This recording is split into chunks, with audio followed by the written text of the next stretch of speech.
Mine today though. I hit today. I got mine. Word. They'll be in the Yes. mail. They'll be in the mail. What up? What up? What up? What up, y'all? It's your boy Rep Milwaukee 414, man. Back in the building. Sneakerheads Color Line Radio live. Another Tuesday night, 7:35 Central. Y'all know how we get busy, man. Every Tuesday night, man. Appreciate everybody coming through. Team early. That was here early, man. Man, we're gonna have a good one tonight, man. We're gonna have a really good one, man. This is, I guess you can call tonight a collaboration. Yeah. A collaboration, you know what I'm saying, of sorts. But y'all know what it is, man. It's your boy, CEO, owner of Sneakerheads Clothing Line, man.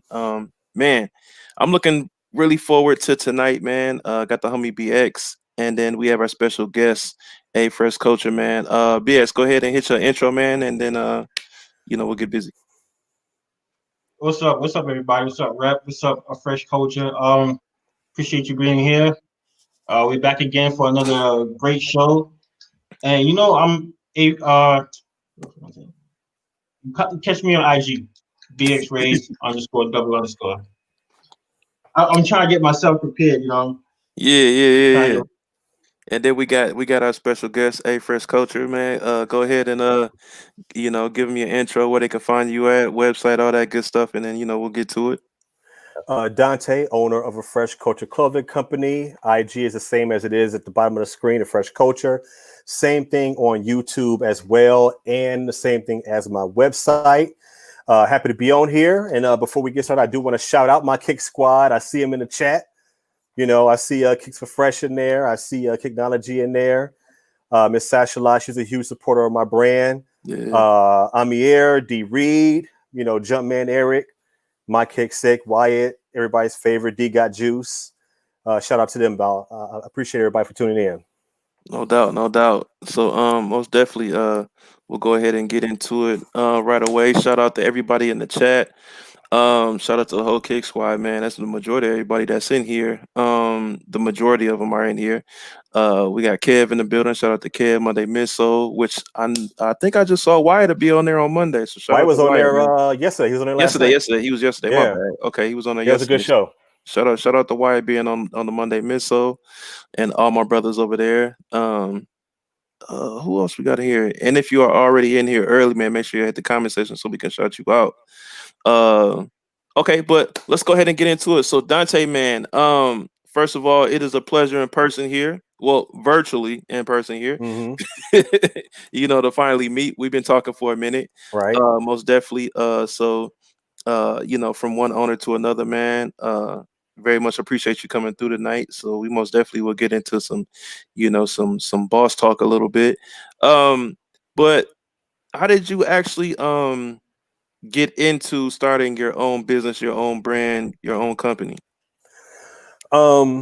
So I messed around with t-shirts back in like 2013. Okay. It was kind of like just something to do. Really had an idea that was trendy, and I did it, and then it died down. Mhm. Within the year, you know what I mean. And I just kind of stopped. Life went on, and a homeboy of mine had hit me up maybe about 4 years later, and was like, "Tay, why'd you stop doing the t-shirts?" And I was like, "Man, it just, it was I was messing with a trendy line and made a t-shirt out of it. It just kind of died, and I just went to live my life after that. Mhm. My I didn't have anything to give. So he said, "Man, you should really think about bringing that back, man." And he said, "You really had something there." I was like, "I'll think about it." So that same day, how you doing, man? Nice to meet you, Goat Wheezy. What's up, man? Go. All right. Same day, I got my homeboy sent me a picture of one of the shirts that he got from me way back then. It's like, yo, it was a tank top that I had made. He had put it on, and it was like, oh man, oldie but goodie. You know what I mean? Like that's two. Yeah. And then in my my Facebook, you know how Facebook brings back the memories, Yeah. and there's a memory of somebody else in one of one of my shirts from back then. Okay. So I was like, okay, that's three.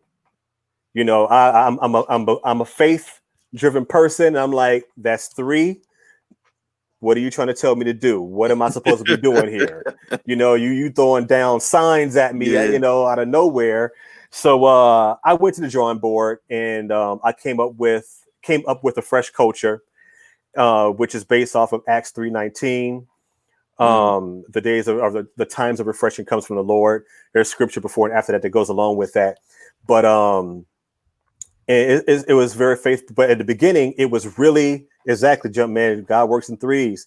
So in the beginning, the brand was very, very, very faith heavy, using pop culture and spinning it with the faith theme or whatever. Right.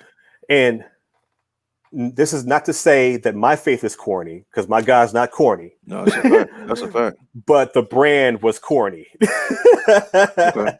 And it showed really big. And going from 2017 into 20, all the way through 2018, it didn't do very well at all. I think I was putting out a lot of stuff quickly and just like, I have an idea, do it. Mm-hmm. And it had no rhyme or reason to what I was doing. So what I did was I shut down my brand in November of 2018 for 3 months. Okay. It just coincidentally 3 months. And I took that time and I started studying other brands, studying marketing strategies, what's working for all these other brands that are popping for them. What is the common denominator of everybody? I mean, I'm looking at people like Paper Planes. I'm looking at Grateful Apparel. I'm looking at the Hundreds. Yeah. I'm looking at Stussy. I'm looking at Art of Homage, all these different brands, and the common denominator that I'm seeing between all of them is they was keeping it simple. Yeah. And everything that I was doing before that wasn't simple. It was just me just doing designs because I can do these designs and throw them on a shirt with a direct to garment. You know what I mean? And yeah. Cool. But I was like, that's not working. The common denominator is everybody's keeping it simple, and what they're doing is clean line. So I'm like, okay, Lord, what am I going to do with this? What am I doing to do with this information? And so with the whole a fresh culture thing, the thought of a fresh culture, stay fresh daily, it kept popping in my head. So I went with the stay fresh. So when I started designing it, as simple as it may look, but it's symmetrical. Like look at Bronx's Giants hat. The Giants logo is symmetrical. You know, it's simple, but it's dope. It just is what it is. It's a dope hat, right? So I made it symmetrical. I took out the E because if I had stay fresh, the way that it's spelled, I would have to either stretch the stay or squeeze the fresh to make it line up. So I took the E out. People can still see what it says, you know. And I went back to the drawing board. I did it. It looked right. I did 12 snapbacks, 12 new era snapbacks, and I did a pre-order for them because I was like, all right, let's see what happens. And the pre-order flew. Yeah. And I was like, well, those 12 hats are going really quick. Let me go ahead and make some more hats. So, and from that those 12 hats, it went from there, went to more hats, then went to the hoodie. That's funny, jump man. went to the wrong team. Went to hoodies, and then so on and so on. And then 2019, I saw like a 3,000% jump from 2018, which was amazing. And I was like, man, I'm doing things right. You know, I thank God for the creativity and shutting me down. Yeah. Breaking the body down for 3 days or 3 months. Yeah. And building it back up again and making something great out of it. So I'm very, very thankful for that. And now we're in 2020 and things are still pushing forward, doing better than 2019. So, man, I'm like no ceiling now, you know. Now, I do got a question. And then first of all, shout out to Goat, man. What up, Goat? What up, boy? Yeah. Hey, chilling, man. Appreciate you coming through tonight. Man, and everybody know who Goat is, man. You know, one-legged Wheezy, you know what I'm saying? Westbrook Wheezy, you know, we all know who he is. Hey, but I do got a question.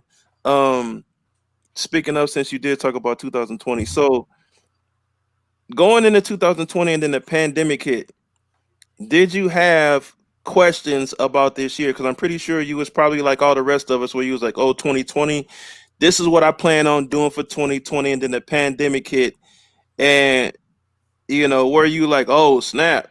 Like we're gonna have to do some readjusting here. We might have to do some, we might have to do some situations, what I'm saying, to stay afloat. Or I mean, you know how it is, because we all had to think that way.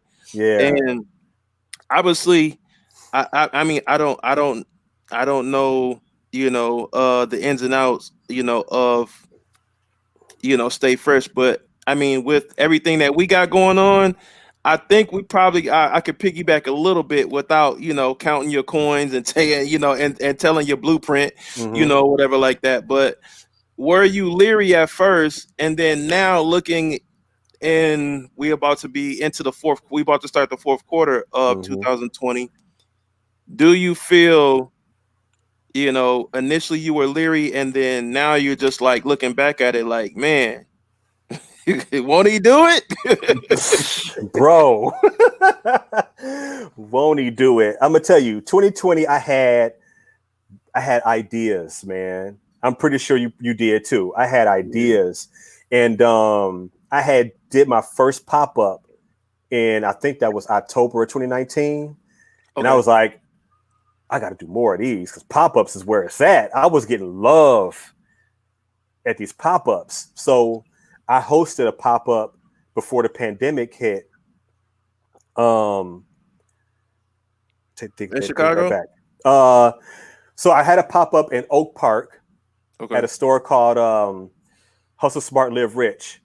Okay. Friend of mine, he has a storefront. He opened a storefront up to me. He was like, "Yo, just come in, and I'm gonna move all my stuff out of the store to the back, and just fill it up with your stuff." Wow. I was Okay. like, "That's love," Yeah. and it was dope. It was successful. One of my biggest days ever. Okay. And I had another pop up after that, and then I hosted this pop up called the Local Heroes pop up, to where I went and grabbed 3 other brands that were local to where I am, Hmm. and I hosted the pop up, found a location, and we all had a section.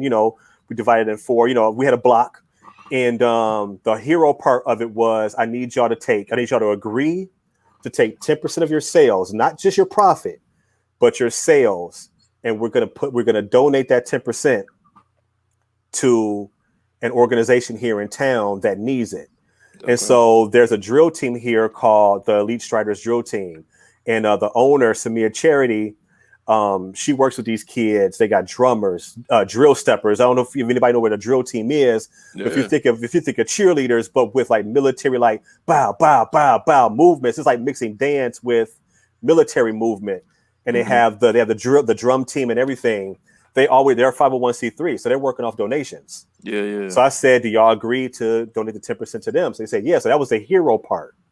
Okay. So the local heroes, and that was dope. So that pop-up went extremely well. So I'm like, man, 2020, we popping up. Yeah. I'm Yeah. popping up. Well, COVID shut that down real quick. I ain't popping up nowhere. But Yeah. so I was a little I was a little leery about that. But I think what was crazy, and I thank the Lord for that, is that it allowed me to get my social media game up, Hmm. and get that going some more. Of course, you can't go out and take pictures of people unless you hold this photo shoot, blah, blah. So you got to get a little creative or whatever. But, I do hold a little photo shoots in my house of me and my son. My son is one of my biggest models. If you go on Okay. my IG page, you'll see a light-skinned kid with all this hair. Yeah. Yeah. That's my 17-year-old. Okay. He Okay. gets first dibs on everything. I do his shirt, he get first dibs. Here you go. Let's go take a photo. But getting creative with social media, but the shutdown was probably some of my biggest online months ever. I was shocked. Yep. Yep. Shocked. I was amazed. I couldn't believe it. Yeah. And at the same time, I was like, well, I guess it's right, because we over here buying shoes during COVID, online. We ain't going to the store, but man, they dropping and we copping. Yeah. So I guess it's, online was popping in. Man. Yeah. And it was working with me too. So yeah. No, that's a fact. That's a fact. I know when March hit, and they shut them schools down. I know Goat can feel it. You know what I'm saying? They shut them schools because Goat. If y'all don't know, Goat, works as a teacher. So Oh, God bless you, bro. Thank you, that. So I know, like I know that had to hit home. Because you don't know. Once they shut the schools down, they could be like, oh yeah, y'all ain't got to go to work. I mean, that's just like a snow day for some of us. That's grown. Right. Whatever, right? Right. But when they shut them schools down, it's like whoa. Yeah. And you don't Mhm. know when you're going back or whatever. So, um, man, when it first jumped off, I didn't know what to expect because this is brand new for all of us or whatever, right? Mhm. Right. So, I'm like, man, with the business, I'm hearing people they getting shut down, they closing down their businesses or whatever like that. And as being a business owner, I'm just, I just don't. It's just not me. It's just not just me alone that I'm worried about. Like, and I have to worry about other people's families as well as whatever. So, I'm like, man, I'm talking to distributors. They talking about we might be closing our doors down. It's a lot of evasive. It's a lot of blue 32. You know what I'm Yep. saying? I It's call it like audible. Yep. yeah, it's a whole Yep. bunch of audible calling going on, whatever. Like hey, you might close your doors. Oh no, hey, get on the phone. We gotta try to, we gotta, pull some audibles out here just in Right. case. We gotta go to plan B, C, D, E, F, all the way down the line just in case. But um, lo and behold, a few places closed down, the different distributors closed down, but one door closes, another door opens up, and that's how it's really been for us. And this Mhm. this pandemic has actually been a gift and a curse, regardless of business. For everybody out here, if everybody looks back on this, it's been a gift and a curse. Yep. Once again, I said, I think Go was on that one episode. I said it a couple weeks back, man. Like if you lost your job and the government is your investor, and the government is your private investor right now, right?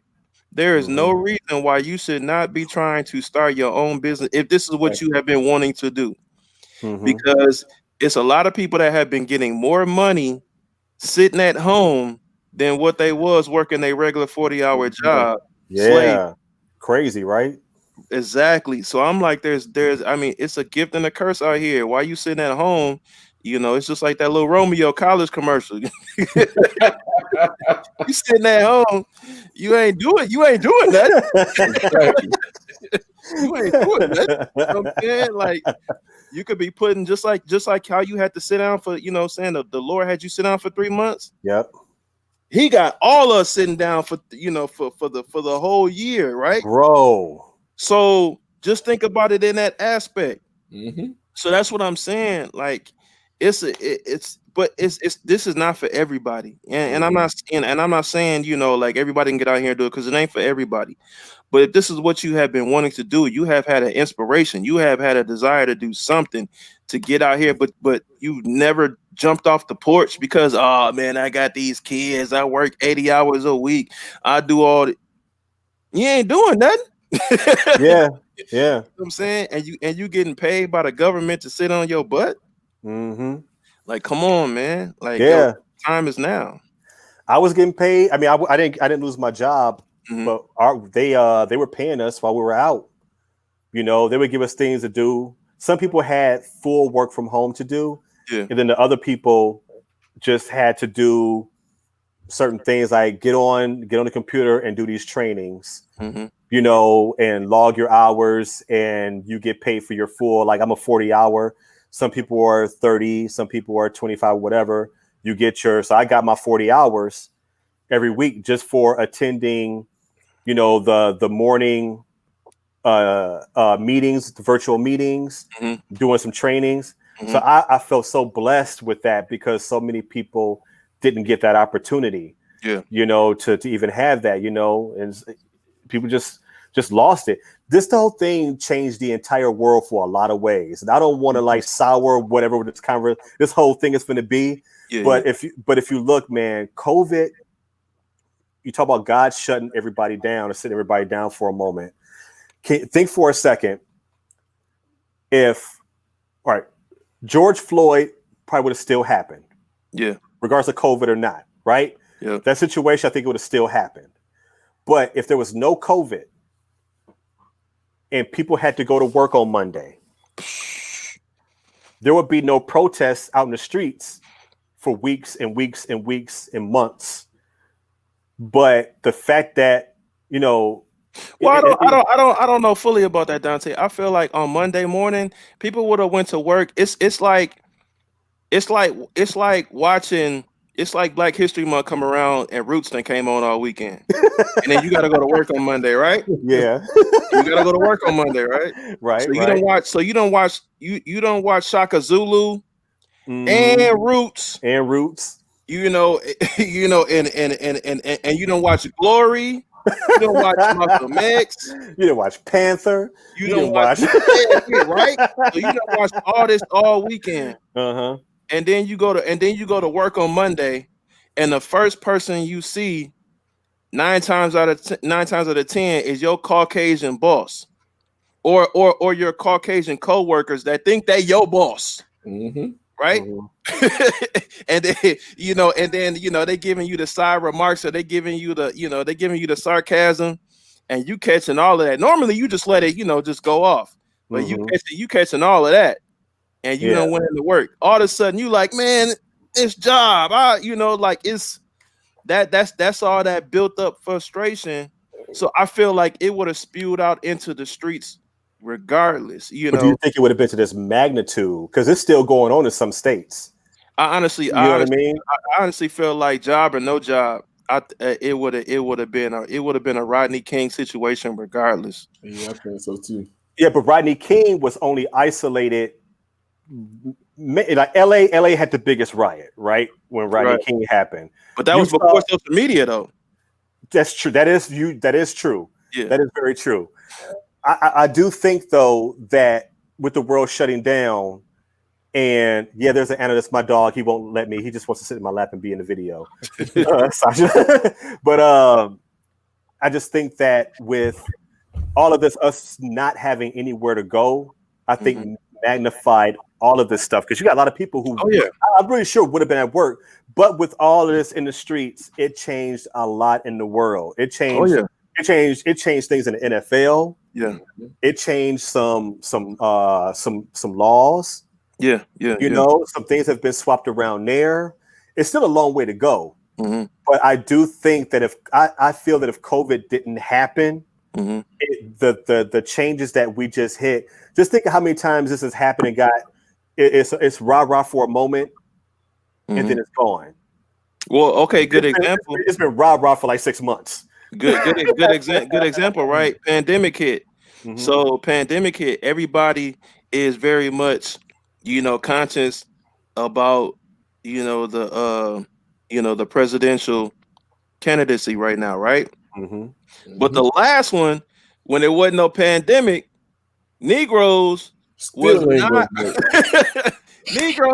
not out here voting. Negroes don't go vote unless Puffy is out here talking about vote or die. Vote or die, right? Come on. Was it Michigan? Michigan had like one of the lowest voter turnouts, I think it was. Yes. In the Black community. It's like, yo, you probably got an aunt or uncle who died over this. It's like, for real? Are you serious right now? Flint water, everything. Nigga was just like, we ain't finna get that, man. Our votes don't count. It's because they put that narrative out there, that social media and all that. They put it out there, but it's now everybody's sitting down, and we done went through these last 4 years, and then the pandemic hit. This pandemic hit for a reason. Once again, it's this pandemic hit for a reason. So it's the good and the bad. Yeah, I'm telling y'all. So right now it's like now it seemed like everybody and their mama know. Oh man, I gotta go register to vote. I didn't even know if I was a felon that I could go vote. All this stuff they tell. Not everybody. Everybody is Ti. Everybody's Ti. This is Mike Tyson's first time voting. Did you know that? Yeah, Mike Tyson's first time voting. He thought he couldn't vote because of his felony charge. Yep. Wow. He found out that he can vote. This will be his first time voting for the president. Wow. That's crazy. That's How old crazy. is Mike Tyson? Mike, what, like 54? Yeah, he up there, boy. Man, Mike in his high 50s. Yeah. that's He in his high crazy. 50s. That's crazy, man. That's what I'm saying. Everybody TI now. Everybody knowledgeable. Everybody know that oh, I need to register to vote, man. You know who you gonna vote for, man. You better vote for. It ain't just about the presidency. It'd be like, man, you Negroes didn't know about none of that stuff about police. Mm-mm. Hey, Now I ain't gonna everybody, lie to you. I still don't. hey, You know what I'm I'm saying? So, and you I know I'm got not the only one. You're no, not the no, only one. you Yeah, most you definitely definitely not. know. You know You're what not the I'm only saying? one. So, You most definitely not. The main thing is where people where they what they don't teach you in high school, because it's just like, they teach you in high school, oh yeah, you vote for the president, and that's that's the H and I C, and it's just like, Right. where it's just like, yo, the presidency is cool, You got but the it's all governor. You got yeah, the state's attorney. You got the public Exactly. defenders. You got the mayor. Years. You man, you got man. You got all these people. You got the sheriff, yeah. Yeah. The DA, the the DA, DA. You got the DA. And you got all these people who can make a difference in your community that you have to vote for. And the focus always gets put on the president. Yep. But that's you really right. that's main media though. I mean, if we watch local media, well, you really like need to hold it down is that is that local. That local is mhm, what really gets it in for you. yeah, yep, yeah, man. It's crazy time. COVID, it changed a lot. It Oh, that's a fact. That's a fact. changed a lot, man. That's a Yeah, fact. Most definitely. Come here. but I am definitely shocked about where things went for me. I thought it was gonna. I just think I was going to be sitting home just doing nothing, but I'm in here. I'm at home working Right. on me. What was dope though. It was a blessing. I got a question. Yeah. I know I came in late and everything, but since COVID happened and you've been working from home, has your business seen like a surge due to COVID, or has the numbers been about even? Yeah. We were saying it earlier. I believe that I hit probably some of my biggest months during COVID. Okay. Yeah, which like I was telling them, it blew my mind. It was crazy. I never thought that would happen. But some of my vendors were still functioning. They were just on a lower, on a lower workload, less people in the warehouse and things like that. So, but it was still going. So I'm like, okay, they still going. I'm still going. And, I got my social media game up, and that boosted during COVID as well. And yeah, man, it was pretty amazing to see. So for me personally, on that route, it was cool. But, of course, worldwide, it wasn't, Yeah. obviously. Yeah. Do you Right, have? when I get quiet, what happens, right? Would Yeah, say? I know you got a million questions. One more real quick, BS, before you get yours in. Dante, do y'all have any do you have anything new coming up? With the brand or anything, for the holiday season or anything in the future that you can discuss. If you can't discuss nothing, by all means, I fully understand. I never focused a lot on Black Friday and like holiday season, but I am putting some focus into Black Friday right now, and to drop us some things on that day, because I'm looking around, like you see like Nike is doing, they're doing, some Black Friday stuff, and things like that. It's like, I need to just go ahead and join in on that, because Yeah, buddy. my following is growing. I don't want to call them a following, but the people who support my supporters, Right. they're growing. And I guess you say following, you got your and Instagram and stuff like that. But with it growing, and people are checking for me more and more as this year is going by, and of course more from last year as well. And I'm like, I got to get on that. So I am working on something that I need to do for Black Friday. And of course, as you know, I'm working on with Cappy as well, Cappy Pondexter. Yeah. So I'm working with that collection that me and her are doing. And we currently have a hoodie that is in pre-order right now. So it's a hoodie that we're working on. You saw it on my page, I believe. Yeah, But I want that T-shirt. it's a Stay Fresh hoodie. tie-dye purple. She loves purple. We did the embroidery or the applique, Stay Fresh. And then we did the applique, Pondexter 23, like a jersey on the back. Yeah. So it's pretty dope there. It's nice, it's soft. She said she sleeps in it. But it's thick and it's because she has the sample. Okay. But so we have that, and quite as kept, we are gonna do jogging pants to match. So yeah. When the pre-order is over and the hoodies come in, I will be dropping jogging pants. Some people are hearing that in the chat for the first time as well. But so that will be happening. And a Joper moment. Oh, and I started doing the fresh wings tees, to go with all the Jordan 1s that have been dropping. Yeah. So I did it with the biohacks. I did the bio fresh. So I'm using, I got the Stay Fresh mixed with the wings logo to match the different ones. I just did the bread tee this morning, so the black and red one.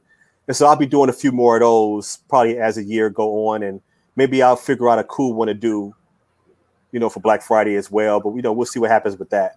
But yeah, some stuff going on. Just can't really fully talk. 2021 I already have some things in the plan too for 2021 as well. That's going to be pretty dope, but I can't talk about it.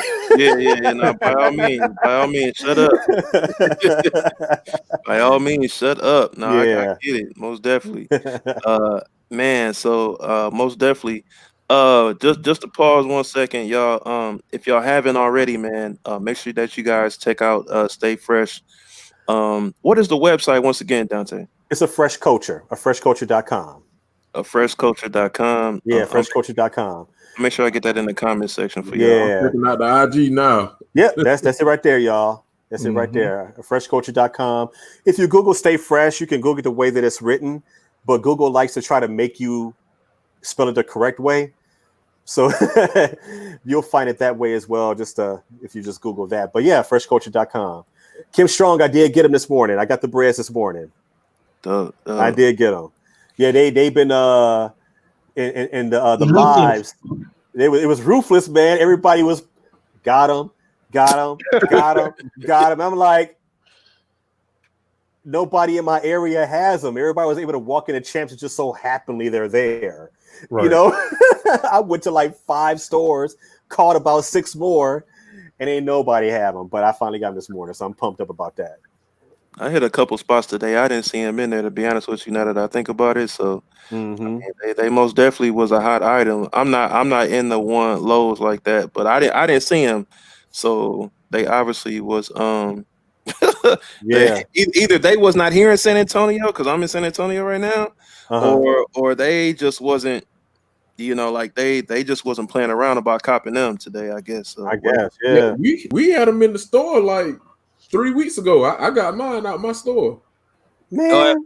Yeah, I didn't see him at Foot Locker today. Maybe that's what it was too then. So, because I went to 3 different Foot Lockers today, and I didn't see him in there. Yeah, I went to a number of stores a few days ago. Just couldn't find them. And then they announced, and then I got that message for the early access. I'm like, oh, you looking out, huh? Oh, wow. All right. But it was crazy, though, because I got on at 9, and I went ahead and I hit it, and it put me in the pending. I'm like, I thought I had early access. Yeah. And it was Nike. It wasn't sneakers. It was the Nike side. I'm like, y'all sneakers in me? Y'all put me in the pending? But it hit, though, so I was cool. Money Fresh, shout out to Money Fresh Clothing, and he said that they didn't hit all stores yet, so maybe that's a good thing too. So yeah, at least y'all got stores to walk into. We don't got no stores to walk in out here. Man, where you at? I'm in LA. Oh dang! So I couldn't even walk into a store if I wanted to. Like I want a reservation with Finish Line. So I went to the mall the way I normally get to the mall, but the main, the hallways, how you go inside the mall? Yeah. It wasn't open. The only part that was open was the stores that had outside access, you know what I mean? Okay. So I called them and I said, well, I want a reservation, you know what I'm saying? I can't get in. I don't know, you know what I'm saying? Where am I supposed to go? They said, meet me by such and such, and I'm gonna come outside. So basically they came outside, they took my credit card. Yeah. They verified my reservation. He went inside the mall, went and got my shoes, cashed it out, brought all my stuff back. But you was okay with him taking your credit card? I mean, boy. you I'd can take the credit card. I'd be like, you taking my credit card? You taking me with you then? Because I guess maybe the fact that he called in there first and then somebody came. I don't know. Maybe that made him feel safe. I don't know. on that boy, They asked my name. They see my ID. They seen everything. So that's what I'm saying. They took your ID and your card, or just your card. It don't matter. Just the card. Just the card. It don't matter. Once they took your card and you wasn't in eyesight no more, he could have been. Hey.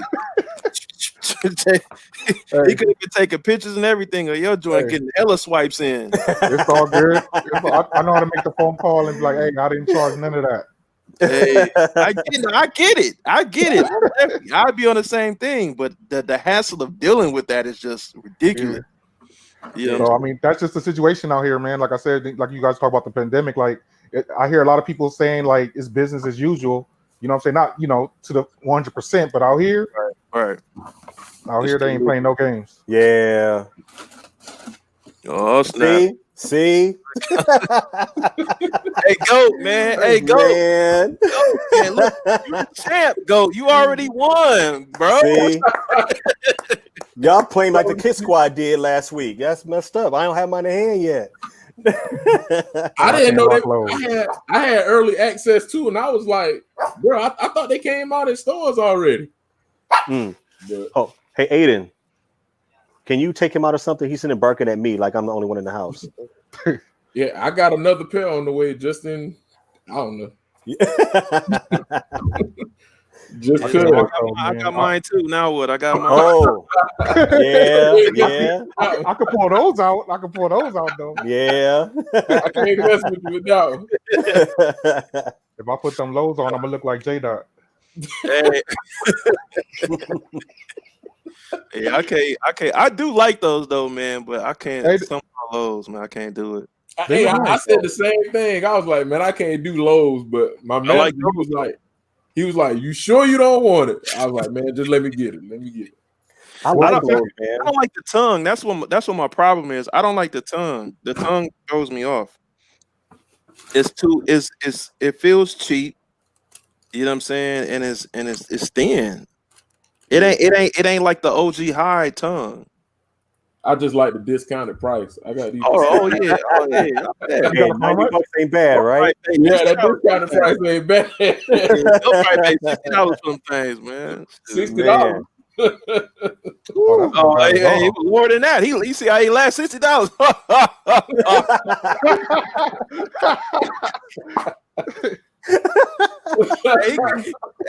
hey, you know, go be watching wrestling. He gave me that rock laugh. You know? Oh man! Hey, go call me a jabroni and everything. I was just thinking that in my head. Oh man! Oh boy! Good, on the real, man. Hey, but on the real, man, make sure that you guys check out Dante, man. A Fresh Culture. His brand is dope. I wouldn't have him on here if he wasn't, man. Really good brother. Most definitely wanted to get out there his backstory. And you know that's what we doing here, man. You know, it ain't, you know, like it's another black man with his own business. And I most definitely, if y'all ain't noticed by now, I most definitely try to get that point across out here that, you know, it's a lot of us out here doing it, you know, whatever. And we just don't do this ourselves. He is a legit business owner. His own brand, his own company. All right. It ain't no rinky dinky situation here. This man has put in work. All right. You know what I'm saying? So it is a lot of us out here.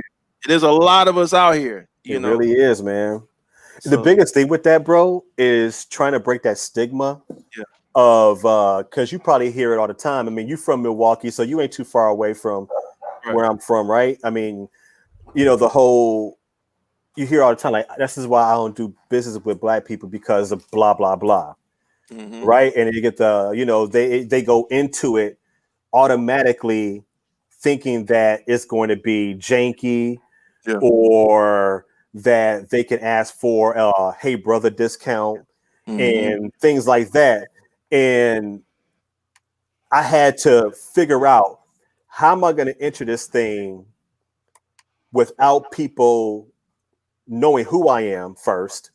I'm cool with people knowing who I am now. Yeah. But like, I just want people to see the brand. No, that was me too. That was, Right? yeah. You see what I'm saying? Just see the brand and don't be like, I'm proud of it. I'm proud of my brand being a Black-owned business. Don't get me wrong. Yeah. I cherish that to a high degree because, you know, I'll get into that. But for people to see my brand for what it is first, yeah, and see the value in it, and then see, oh, that's a Black man, yeah, also. And now I got people who are around where I live, where I'm from, that I grew up with. These folks don't ask me for discounts. mm-hmm. They don't ask me for hookups. Mm-hmm. I mean, where I live, it's really big, you know, crab in a barrel mentality for a lot of people. In the whole, I don't do business with. You get business out here that say they're open at a certain time, and you go over there to do business, they ain't open. Yeah, you know, and things like that. And then they go to social media, see this is why, and then they blast that business. Yeah, I'm like, I don't need nobody blasting my business. Yeah. So nobody knows how much work I put in, how many people are helping me, if any, and things like that. You know, because I try to operate it as if it is a machine, right, behind it as well. But at the end result is. But it is a machine, though. Even if you even if you're doing it by yourself, not to cut you off, Dante. Even if you're not doing everything by yourself. But say, for instance, you're doing the majority of it by yourself. You technically not doing it by yourself because everybody in your household is a part of your foundation of the team, and then it branches off from there. Whatever you just talked about, the majority of your picks, you get a new release in. Who the first person to put it on, and you taking pictures of them. That's you got an in-house model sitting upstairs in your crib. Facts. That's you putting them t-shirts on and you going out there and you snapping those photo shoots. Yep. That so your son is a part of your team. Everybody else is a part of it. So you know what I'm saying? So most definitely it's not. You're not doing it by yourself. Most definitely. You're absolutely right about that. Absolutely right. But it's it's cool because I feel like I broke that stigma with my business. Facts. You know what I mean? And I'm super proud of that. Because when I get people that I grew up with, and I live about 40 minutes from where I grew up at, from the high school I graduated with and everything. But I go over there, take my son to get his hair cut and all these other things, and then people are like, yo, I just, I'm getting ready to cop that hat that you put out, or man, bro, we rocking with you. We got your back, things like that. I mean, that feels really good from people that I grew up with, that I'm like, I'm one of y'all, but now it's like they seem to hold me at a different tier for some reason. And I'm trying to grasp that. I'm trying to understand that myself. Like, I'm still one of y'all. I'm still from North Chicago. I'm from this small town, the same one as you are, but they are looking at it at a different level. I don't know what that is, and I don't want to even put my mind around that because I'm just me, but I'm thankful that they do see my brand in that light. And if they see my brand in that light, everybody else sees it in that light. And I'm thankful for that. And that's taking it to where it is now and where it's going to go, which is probably why you've been around for so long as well. Yeah. For me, I mean, we both basically come from the same, the same area, literally a couple miles away from each other. So for me, starting out the brand, I didn't want anybody to see me or know who I was and keep it separated. It's always been, business and personal. I don't blur the lines, in no shape, form, in anything in my personal life or in in business, Right. So for me, when I started out, I literally, I've always had this mentality because I'm a product of my environment growing up. So I was like, I don't want nobody to see my face. I don't want nobody to know who I am. I want my business to, to grow, and maybe down the line or whatever like that. But as long as, I keep my head down, let the business grow, let the team grow, I'll let the team, do each part what they supposed to do and let them flourish and all that. And I just sit in the cut, you know, and I do what I need to do or whatever, and let the business grow, whatever. A lot of, let's be honest here, like there's a lot of Caucasians out here, billionaires that own these corporations. You ain't never seen them before, Facts. you know, or whatever, True. right? Right. So for me, in my mentality from growing up from my previous life, you know, it very much was, you know, you want to keep your head down, you know, and just do what you got to do or whatever, and you know, you might live to see 18 out here, you know, whatever. Right. I come from a lot where a few, you know, a lot of people didn't make it to see 18. You know, a lot of people didn't, you know, well, they might have made it to 18, but you know, they was in the penitentiary, you know, or they, you know, they end up having 3 kids before they, you know, before they even was able to get, if they got their GED, Right. you know, different things like that or whatever, right? So for me, I've always kept that mentality, you know, whatever, where yo, if I just keep my head down, I do what I need to do, you know, I'll let the business flourish, right? And that's how the way I was. Then social media, you know, at the same time, social media really just kicked off. But then, you know, social media really put a light on everybody. Yeah.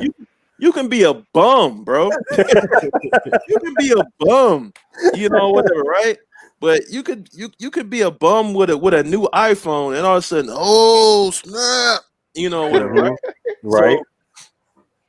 So, I had a conversation with the homie One Legged Lister one day. Me and Dan had initially just became cool around that time. This was a couple years back, and he was like, "Bro, you need to get yourself out there more." And I was like, "Nah, I'm good," you know, whatever, right? He was like, "Nah, you need to get into YouTube. You need to do videos. You need to, you know, show yourself more, you know, with your brand and stuff like that or whatever." And I was like, "Nah, that's not really my thing," you know, whatever. And I mean, I come from playing basketball, so I don't have no problem being in front of people or whatever, right?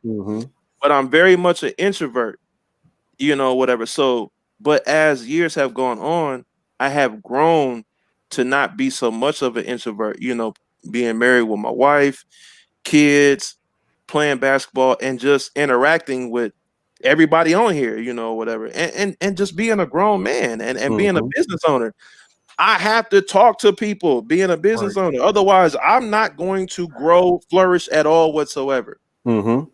So, you know, that's how I got doing this type of stuff. In all honesty, I've said it before. Doing this type of stuff, yo, this is therapy for me. You know, to keep it real with y'all. I'm gonna keep it real with y'all. I've said it before. I ain't ashamed. Like this is therapy. You know, for me or whatever to get on here. You know, talk to IBA, talk to BX. Every, you know, we get on here and we talk. We would do this, and we do this, you know, if it was no YouTube. So, you know, we just so happen to be just doing this on YouTube. It's like, yo, why don't we just get on YouTube and just do it or whatever? Because we do this on a weekly basis anyway. Right. But this is therapy for me. You know what I'm saying? And so, but I've always been that very much behind the scenes type person or whatever like that. So I very much feel you. You know, I very much get what you're saying there, and you know it. But you got to grow out of that, you know. And I'm glad I'm growing out of it, to be honest with you, you know, whatever. So I feel the same way. I'm happy I'm out there too. You know who Joe Fresh Goods is? Yeah, out of Chicago, Joe Fresh Goods. Yeah, he's somebody I look up to, and I listen to anytime there's a podcast with him on it, I go listen. I learned that he's a lot like us in a lot of those senses. You know, like he won't put his stuff. He's mad popular. Everybody's collaborating with him, right? He won't put his stuff in department stores and, you know, big stores or whatever. He'd rather do pop-up. He'd rather control his inventory first and control if somebody's going to discount his stuff, right? But he likes doing pop-ups, and he'll go to these different states. You know, he's from Chicago. He'll go to New York. He'll go to wherever and do a pop-up, and there's a line, but he enjoys meeting the people. Yeah. And being able to be visible. And hold on, let me plug in my laptop because the thing finna die. About to die. You know, he wants to be able to, you know, be visible with people and, you know, shake a hand prior to COVID, right? You know, and stuff like that. And I kind of feel the same way now. I understand that, you know, the people to see your face and get to hear your story, you know, and everything behind what you do and what you stand for. And I think that has helped me a lot Yeah. You know, helped me big time. And but like you, man, I'm you know, we dudes from places where you ain't supposed to be nothing. Right. Exactly. That's a You fact. know, you ain't Crabs in supposed the to be barrel. nothing. You ain't supposed to be nothing. Crabs in the barrel city for real. Right. Yeah. So yeah, I'm mad thankful for that. So yeah, being able to show like Ghostface Killer, I wanted to be like him. He used to wear the stocking cap when he rhymed. You know, you ain't know who he Man, was. you You ain't know know, who he was for 2 albums. you know what I'm saying? Then he took off his mask and he's Tony Stark. So it's like, you Man. know, it's like, but I mean, that was dope. It was dope. It was a dope thing. But it's like sometimes I think like, man, I wish he still wore a mask. You know, like, man, what if Ghostface just still wore a mask? Like, Right, how right. much more dope would that be? But that's how I felt in the beginning. Like, I just want to be Ghostface Killer and do Yeah. clothing. Yeah. You know what I mean? And sometimes I still feel like that now, though, to be honest with you. Because some situations, it just be like, man, I wish I could just go back in the cut. Because sometimes I'll be like, yo, it's cool to get out here. But then sometimes it'd be like, man, I should have just stayed behind the scenes this whole time. And just had so-and-so just be the front person or whatever, be the face of the brand. Mhm. But I mean, it is what it is. Like I said, we all get older, Yep. and we all branch out, whatever. So But I know Yeah. you don't got no regrets because a lot of big things happen, you know what I'm saying, by you coming out. that's a You know what I'm fact. saying? Yeah. Yeah. So it is Actual what it is. factuals. Yeah. That's Actual most factuals. that's most definitely a fact. So once again, y'all, if y'all haven't, number one, make sure that you guys like, comment, and subscribe. Y'all know what it is, man. Make sure y'all hit that thumbs up. Hit that thumbs up, y'all. Make sure y'all hit that thumbs up. Most definitely. I seen one person did say they was new here, man. I think it was East Coast Kicks, man. Shout out to you. What up, bro? Man. So and then we had a few other people jump in here, man, like Kim Strong and a few others, man. Shout out to Kim. Man, so Go RBA. Well, really everybody, man. We now have Lakers versus Heat. Oh, it's over. Is this Hold on. what? Be- You got a question? before we, Oh, you got a question? My bad, BS. Go ahead. Yeah, go you ahead, know, go ahead. I want to address it. I want to address Kim Strong was asking me if I was coloring, and I said, "Nah, I wasn't coloring. I was just writing down my questions for Dante." Yeah, I know. BS got a BS. I know you got. Hey, ask one good question.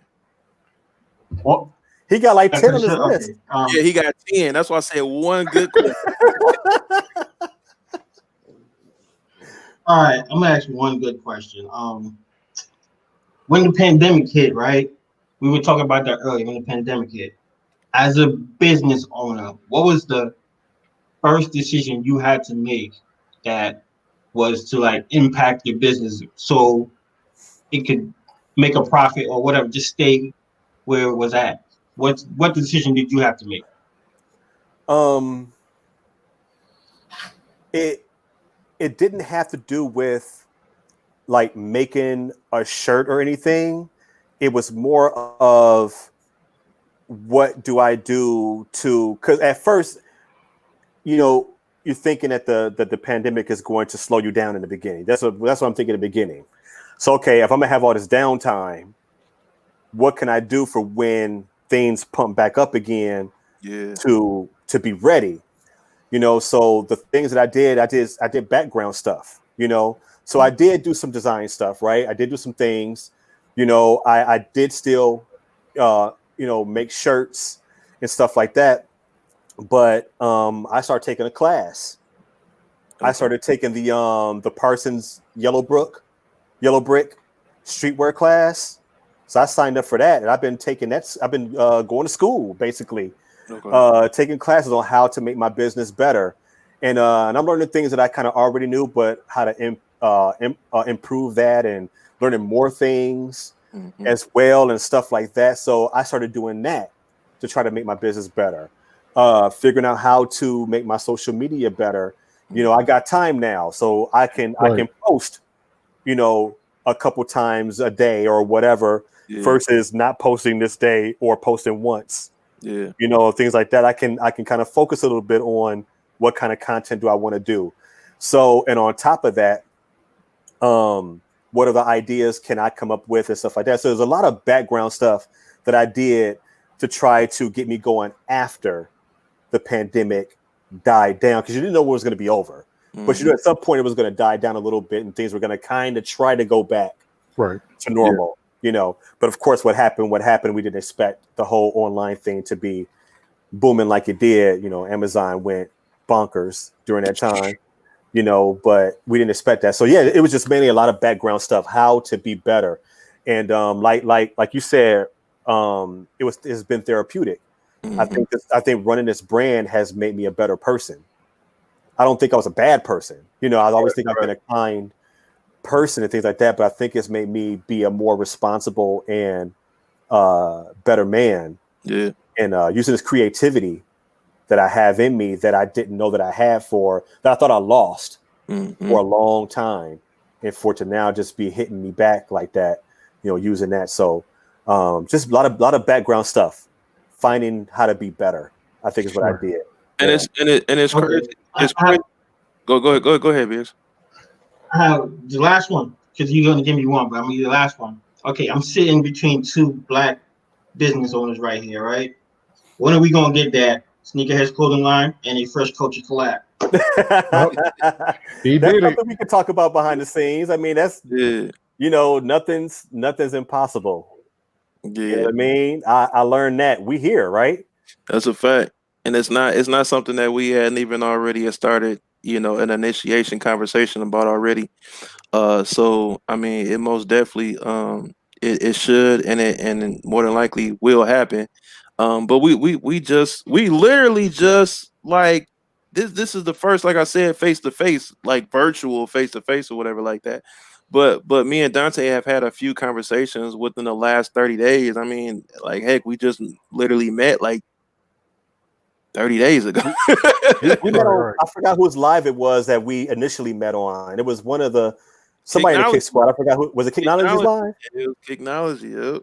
It was Kicknology.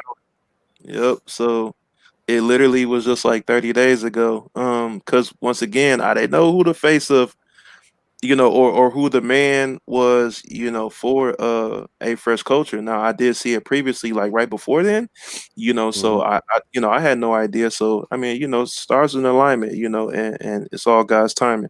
So most definitely, you know, we literally just met. So I mean, it's gonna happen. I mean, y'all know me. I'm most definitely down with the black with the black on black enhancement, not crime enhancement. You know what I'm saying? So make it so black as purple. Yeah, hey. It's dark purple. Y'all be throwing subliminals now. Y'all would have watched them subliminals.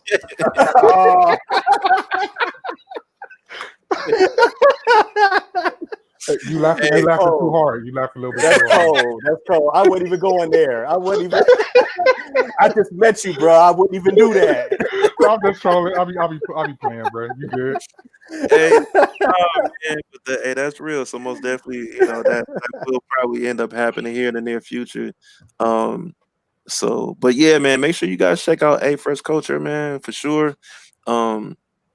And I appreciate Dante coming through tonight, man. I mean, most definitely, Dante, you don't most definitely don't have to leave. We're gonna get into a few other conversations here. I want to stick around for the Heat versus Lakers convo. Yeah, so that's what I'm saying. So don't worry, my brother. Yeah, man. So go Weezy. Yes, sir. We're gonna start the thing right now, but go Weezy. I don't know if you caught Kicknology's live last night, but it was about the Lakers Heat, and there was this one guy in there. He said that LeBron James was a better efficient shooter than Kobe Bryant. What? Man. Anyway, we not gonna have a conversation. Hey, look now. We not finna dumb down the show with cooning and buffooning, all right? Yeah. We say cooning and buffooning. We're not finna dumb down the show with that cooning and buffooning. Hey, put BX on timeout. Man, it wasn't me. It wasn't me. I was in the live, and it was said. I was like, Yeah, I'm a big LeBron fan, but I don't think that's true, bro. You was an accessory to the crime. Like, what is we doing? I mean, Bruh. both of them shoot roughly for a career like 50%. Man, LeBron can barely throw a dime in a pond or on the free throw line. That sound There's about right. That sound about right. That sound There's about right. no way you can compare this man to Kobe from the field, and he can't. And him and Shaq are on the same playing field for shooting free Oh, throws. that's savage. Shaq is, come on, man. Shaq is like 50 from the free throw line. Shaq, Rodman, and LeBron, they're the same dude from the free throw line. Dang, you might as well throw Ben Wallace. Ben Wallace. I don't think he that bad, man. Hey, LeBron. I think from the free throw line, he'll career like 70% free throw shooter. Let me see. Career. And you know what? And we talking about career. He just started getting a little better from the free throw line. That is true. We're not talking Cleveland days. I'm talking about first Cleveland days. We're not talking first Cleveland days. He started getting better a little bit when he went to Miami, but he had to get around better shooters like the Mike Millers and stuff like that. It's the same thing with Giannis. Giannis had to get around the Cal Carvers to start learning how. He wasn't shooting no threes before Cal Carver got there. You know what I'm saying? It's different.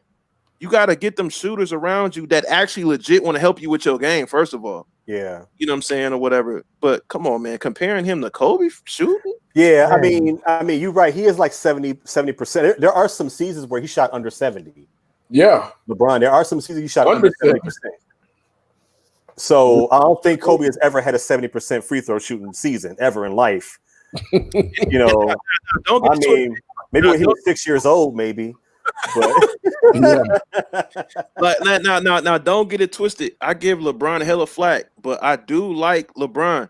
But comparing LeBron and Kobe shooting, and I'm not a huge Kobe fan. Right. But I'm not finna front on the man. Yeah. I'm not finna front on him. They're not even the same type of player. They different. They are totally different players. Yeah, they are totally different players. Two different type of players, man. Yeah. And LeBron, I mean, in that sense, with the field goal percentages, like people don't take into consideration that LeBron is more of a driver than what Kobe was. So that's a fact. To me, that's saying a lot because Kobe was a volume shooter early on.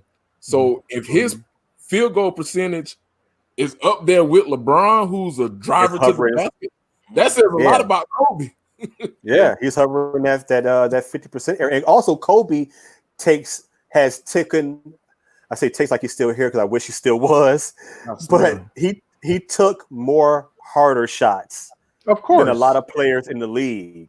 Yes. Yeah. I mean, and the pulled it off. other player, I mean, he's taken so many impossible shots at the buzzer. The ball always ends up in his hands with 2 seconds left. Yeah. No matter what, except for that one Derek Fisher shot. Other than that, it's in his hand. You know, or Robert Horry shot. Yeah, but but 9 out of 10, with 2 seconds, 5 seconds, 2 seconds, 1 second, he's shooting the ball, and that's a very difficult percentage shot to shoot. Exactly. And the thing is, everybody know he gets the ball. Taking that many. Everybody, and he's still getting it off. You ain't stopping him from shooting. Exactly. You know, but LeBron, I don't think has shot in that many difficult shots in his career. He's hitting some game winners. We've seen him do that, but I don't think he shot that many difficult shots, and that can bring your percentage down as well. So for Kobe to shoot that many high volume difficult shots, now we're not just talking about wild shots. We're talking about the game on the line. It's going to be over shots. Yeah. You know what I mean?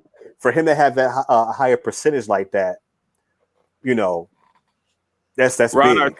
Ron Artest was the other one. I'm sitting here thinking like it's one more. Ron Artest was the other one. But there's some bad free throw shooters in the league.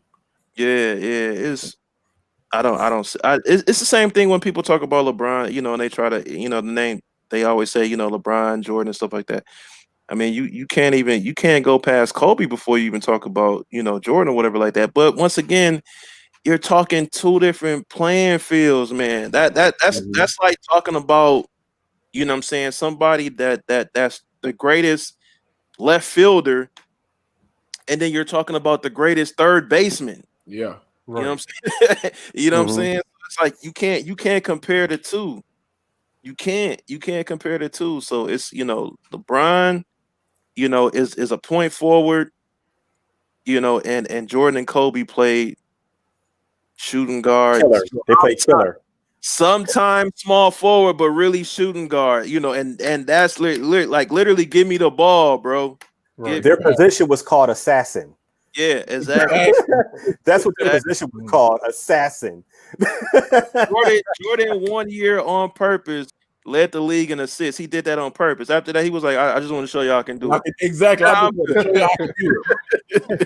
now I'm good. Now y'all know I can do it, right? So now that's it. That's why I don't get into the debate no more. I'm like, you ain't gonna change nobody's mind. So that's why I don't even do the debate no more. Yeah, I mean, look, LeBron is the kind of player LeBron is. Kobe, Mike, they're the kind of players they are. You got to see their positions for what they are. Yeah, Mike. You look at it like people argue. Well, Mike shot the ball a lot. Blah blah blah. Kobe shot the ball a lot. Well, they did average almost 6 assists per game for their career, but their position is called shooting guard. Right. They're the shooting guard. On top of being called the shooting guard, they are the man on their team. So who is going to get that attention is going to be them. Yeah. Pippen inventing the point forward position. Yeah, he averaged more assists, got more people involved, and got the offense going. That's where LeBron is. Now, if people want to say LeBron's better than Pippen, I'm a huge Pippen fan. I'm not going to argue with them on that because, of course, LeBron has shown, but Pippen has shown it too. When Mike left, Pip showed I could be the man. I mean, he led the league. He led his team in 7 statistical categories that season and got robbed for MVP. Yeah, he finished second in MVP. And that was what 94, right? Yeah, somebody should have lost their job for not voting for Pippen that year. So he showed that he can do it if he had to do it. Right. LeBron has to do this. He had to do it from the moment he got to Cleveland. He had to do it. The moment out of high school, so that's just been his role. So that's just what it is. So happily, the man can assist the ball, just like Mike showed I can assist the ball. Kobe's had triple doubles. He shows that he can pass the ball. He can get 10, 12 if he wants to. If Phil said, I need you to get 10 assists tonight, what do you think Kobe gonna do? No, Phil, I ain't gonna do it. No, I'm gonna get 15. You want 10, I'm gonna get you 15, and we're gonna win. It's just he gonna get them early. Like, that's what you want, Phil. Cool. Right. I'm gonna get it done in the first half, but don't ask me after the first half. If this game is close, I'm not giving that ball to him. Right. Exactly. That's not happening. And then what happened in that 81-point game? He was like, "Okay, enough." Kid, he lost the dream in the MVP. Yeah, he lost the dream. Yep. It was a hard case to vote between the two, most definitely, because that was the same year that Dream got MVP and Defensive Player of the Year. Yeah. So it was really hard, and then also as well, you got to play in a factor about record, and Houston had a better record, so that might have topped it over because they had a better record. Yeah, I feel you on that, but my thing is that you just lost the greatest player in the world. That's a fact. To baseball, everybody expected your team to tank. Yeah. You won over 60 games. You won. What did they win? Like 65 or? It was 60 plus for sure. Yeah, it was up there. Nobody expected that at all. Nobody expected Pippen to go and drop 50 on Jamal Mashburn. Exactly.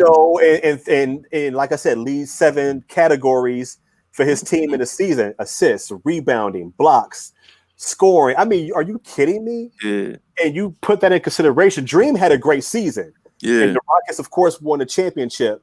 But you put that in the factor, and you trying to tell me that man shouldn't be MVP? No, that's a fact. That's a fact. That's what I was trying to tell people who were mad about LeBron finishing in second place.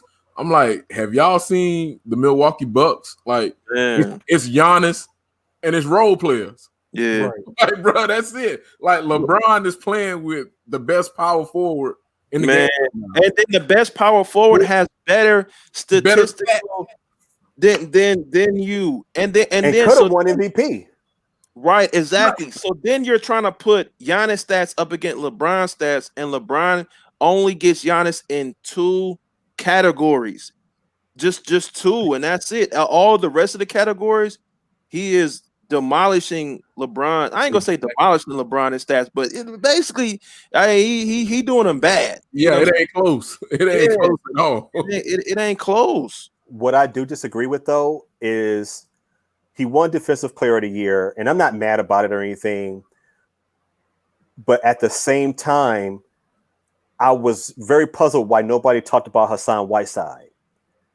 He led the league in blocks and averaged more rebounds than Giannis and AD. And I'm like, everybody's talking about Giannis and AD for Defensive Player of the Year. And I'm like, but Hassan Whiteside has changed he's a defensive monster this season. Why is nobody talking about him at all? Is it because he's on Portland and they're barely creeping? But dude was a monster defensively this season. He was. Nobody talked about him. I agree with you on that. I think the only thing that holds him back nowadays is that he doesn't start. So you take away the minutes that he doesn't play, and then it's all people get it twisted because they just see everything for face value or whatever, right? But when it comes to the regular season, awards that you get, it's all off the numbers. Like all they do is they just go off the numbers and be like, okay, so, and then they average everything up, and then they be like, okay, that's my vote or that's my pick or whatever like that for regular season. Now playoffs is different. Playoffs be like, yo, he was killing, so you know what I'm saying? Right. Like just I mean, come on, like Andre Iguodala won MVP of the finals. And he came off the bench. Normally, you know what I'm saying? Normally nobody coming off the bench, period. You know what I'm saying, is going to win anything. He came off the bench, whatever, and won finals MVP. The year Kawhi won, right? Yeah. No, Kawhi didn't come off the bench. He wasn't even the first or second option. He's like a third option on that team. He was like third. He was like most definitely with Coach Pop. He was like third, fourth option. Yeah. Because he wasn't no vet. He was a baby. That dude was like 21, 22, something like that. They literally had just got him. Yeah. So, but yeah, I mean, it's for regular season, that's where people get a lot of things twisted. All they do is they just go off the numbers, and that's how they pick who, who wins what. Now, a lot of MVPs, a lot of people should not have gotten, but this one right here, it's like, come on, it's like. It's exactly. It shouldn't even be a debate. No, I'm not mad at it. I'm not mad at it at all. I mean, it's been a few years Kobe should have won. Once again, I'm not a huge Kobe fan, but it should have been a few years Kobe should have won. That 1 year Steve Nash won against Shaq. Shaq won. It's a few different occasions where they didn't do it off the numbers like they are supposed to do it off the numbers. Right. Because I look like this: MVP, most valuable player. If you took that player off of that team, what happens to that team? So Giannis getting MVP. You take Giannis off of Milwaukee during that regular season. People were still trying to say, "Oh man, y'all would at least still be like number 6 in the East." I doubt it. They'll take a lead their team. There'd be a lottery. There'd be a lottery team. We would be the Chicago Bulls B team, like, you know what I'm saying? Like we literally would be, us and the Chicago Bulls would be hand in hand. That, like, literally, because the Chicago Bulls are young, we would be young. Like with like Giannis is young in the league, but let's keep it funky. He's like one of the oldest dudes on the squad, and he's been with us since 17. Yeah. Everybody else is young. Brooke Lopez, like, that's the oldest dude. Like, him and Robin, yep. Yeah, him and Robin and we just picked up Robin. Like, Korver is kind of up there. Kyle Korver just retired, so he officially retired. Yeah, he said he done. I mean, I hope he comes back, but he said he done as of right now or whatever. But Kyle Korver and Marvin Williams, right? Yeah, both of them said they done. So, and then we picked Marvin Williams up on trade. So it's like, that's what I'm saying. So initially, like, the team is young, but like, Brooke, Robin, and then Cal, and then Marvin, those two are gone. Brooke, Robin, That's in a limbo, whatever. But the rest of the guys are babies. Yeah. Yeah. So Yeah. let's just say starting five, right? Bledsoe, So Middleton Giannis, Wesley Matthews, and and Brook. Brook Lopez. So Wesley Matthews came in on trade. We may He's been not in the league have. for a little while though. He's been in the league for a while too. Yeah, he's been in the league for a while. We may not have him next year. Brook Lopez is in limbo for next year also as well. Bledsoe is 9 times out of 10 is gone. So then you just have Giannis and Middleton. And then the rest of the team is babies. Like, Yeah. So it's nah, man, nah. If Giannis was to go, you can't tell me like, oh man, well, you got so and so, so y'all should be good. Who is so and so, and so and so? Like I said, role players. Yeah, role players. Yeah. And I hate to say that about my boy Chris, man, but Chris ain't no superstar to me. He just a good play. And it depends on who your superstar is to make you know. Like, come on, like LeBron got Tristan Thompson $80 million. You know what I'm saying? He won't even rebound the ball now. LeBron got Matthew Dellavedova 120 with the Bucks. That's crazy. That is ridiculous. That's crazy. How Dellavedova got 100+? Because the thing is though is, see, you play with somebody dope like LeBron, all Delly gonna do is what he was bred to do. Yep. He's a dope pick and roll point guard. He's tough too though. Yeah, and he's tough. Play deep.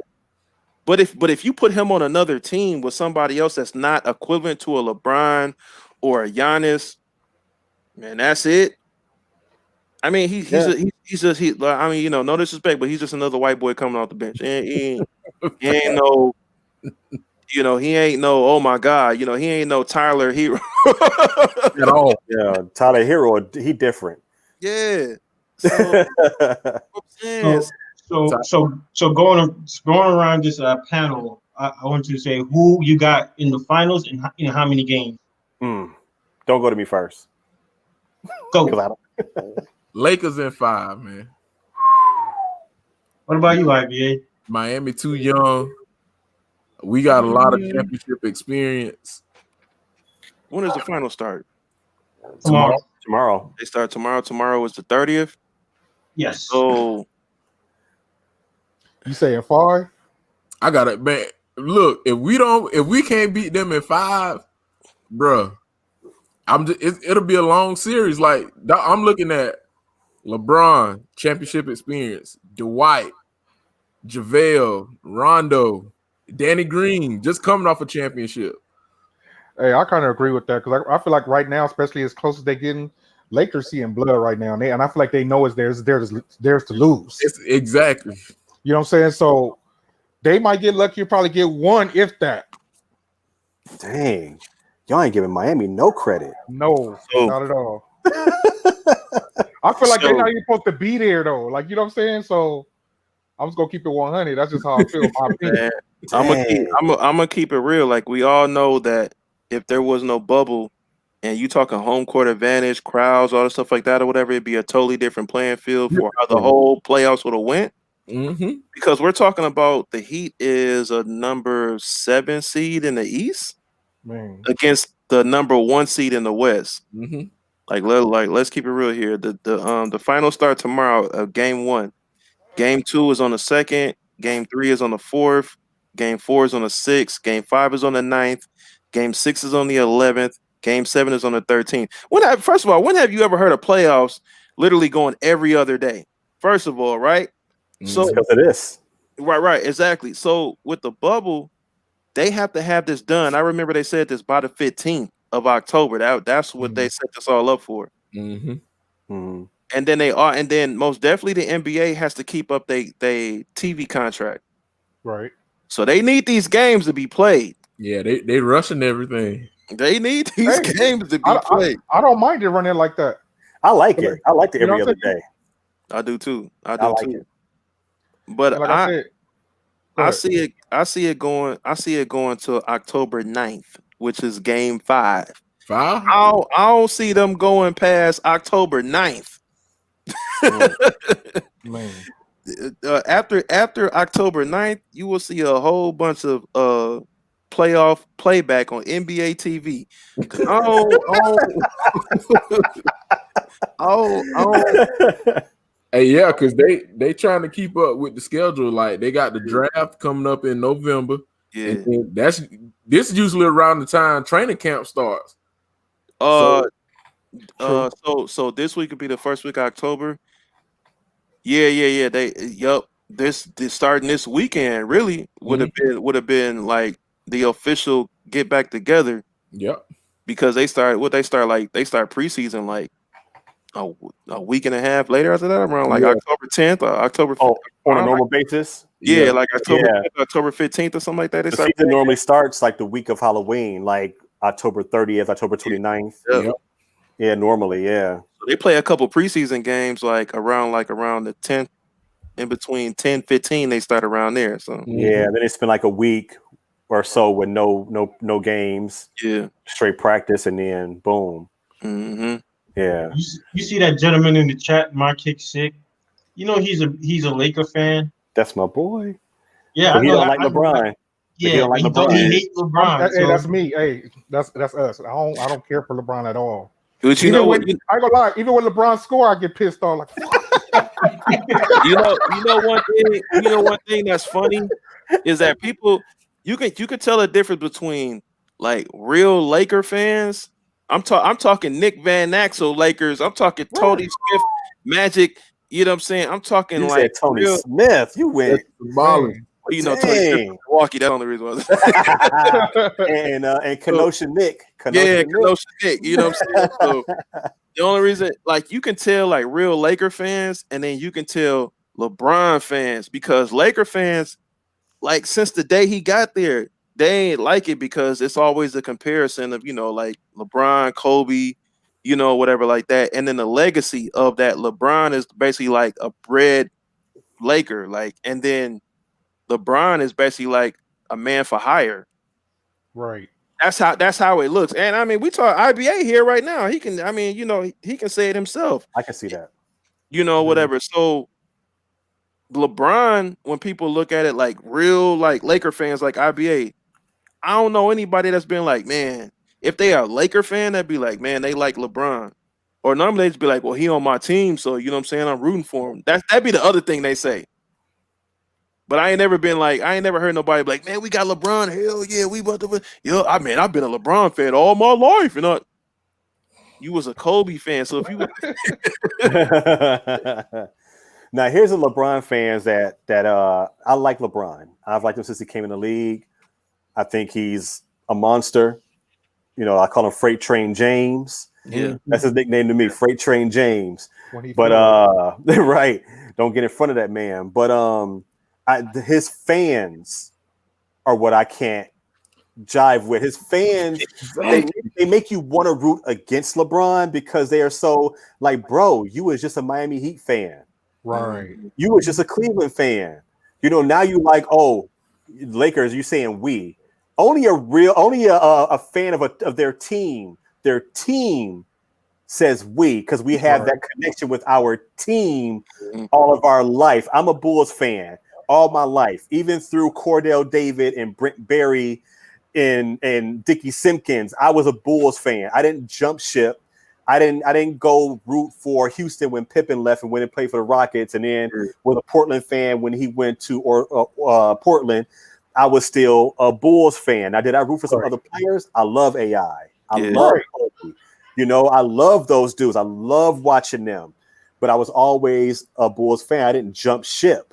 These cats, like, they got a lot of hats and a lot of jerseys. Mm-hmm. You know what I'm saying? Right. It's like, bro, you ain't a Laker fan. You are a LeBron fan. Don't be talking free stuff. Don't talk about this. We finna win.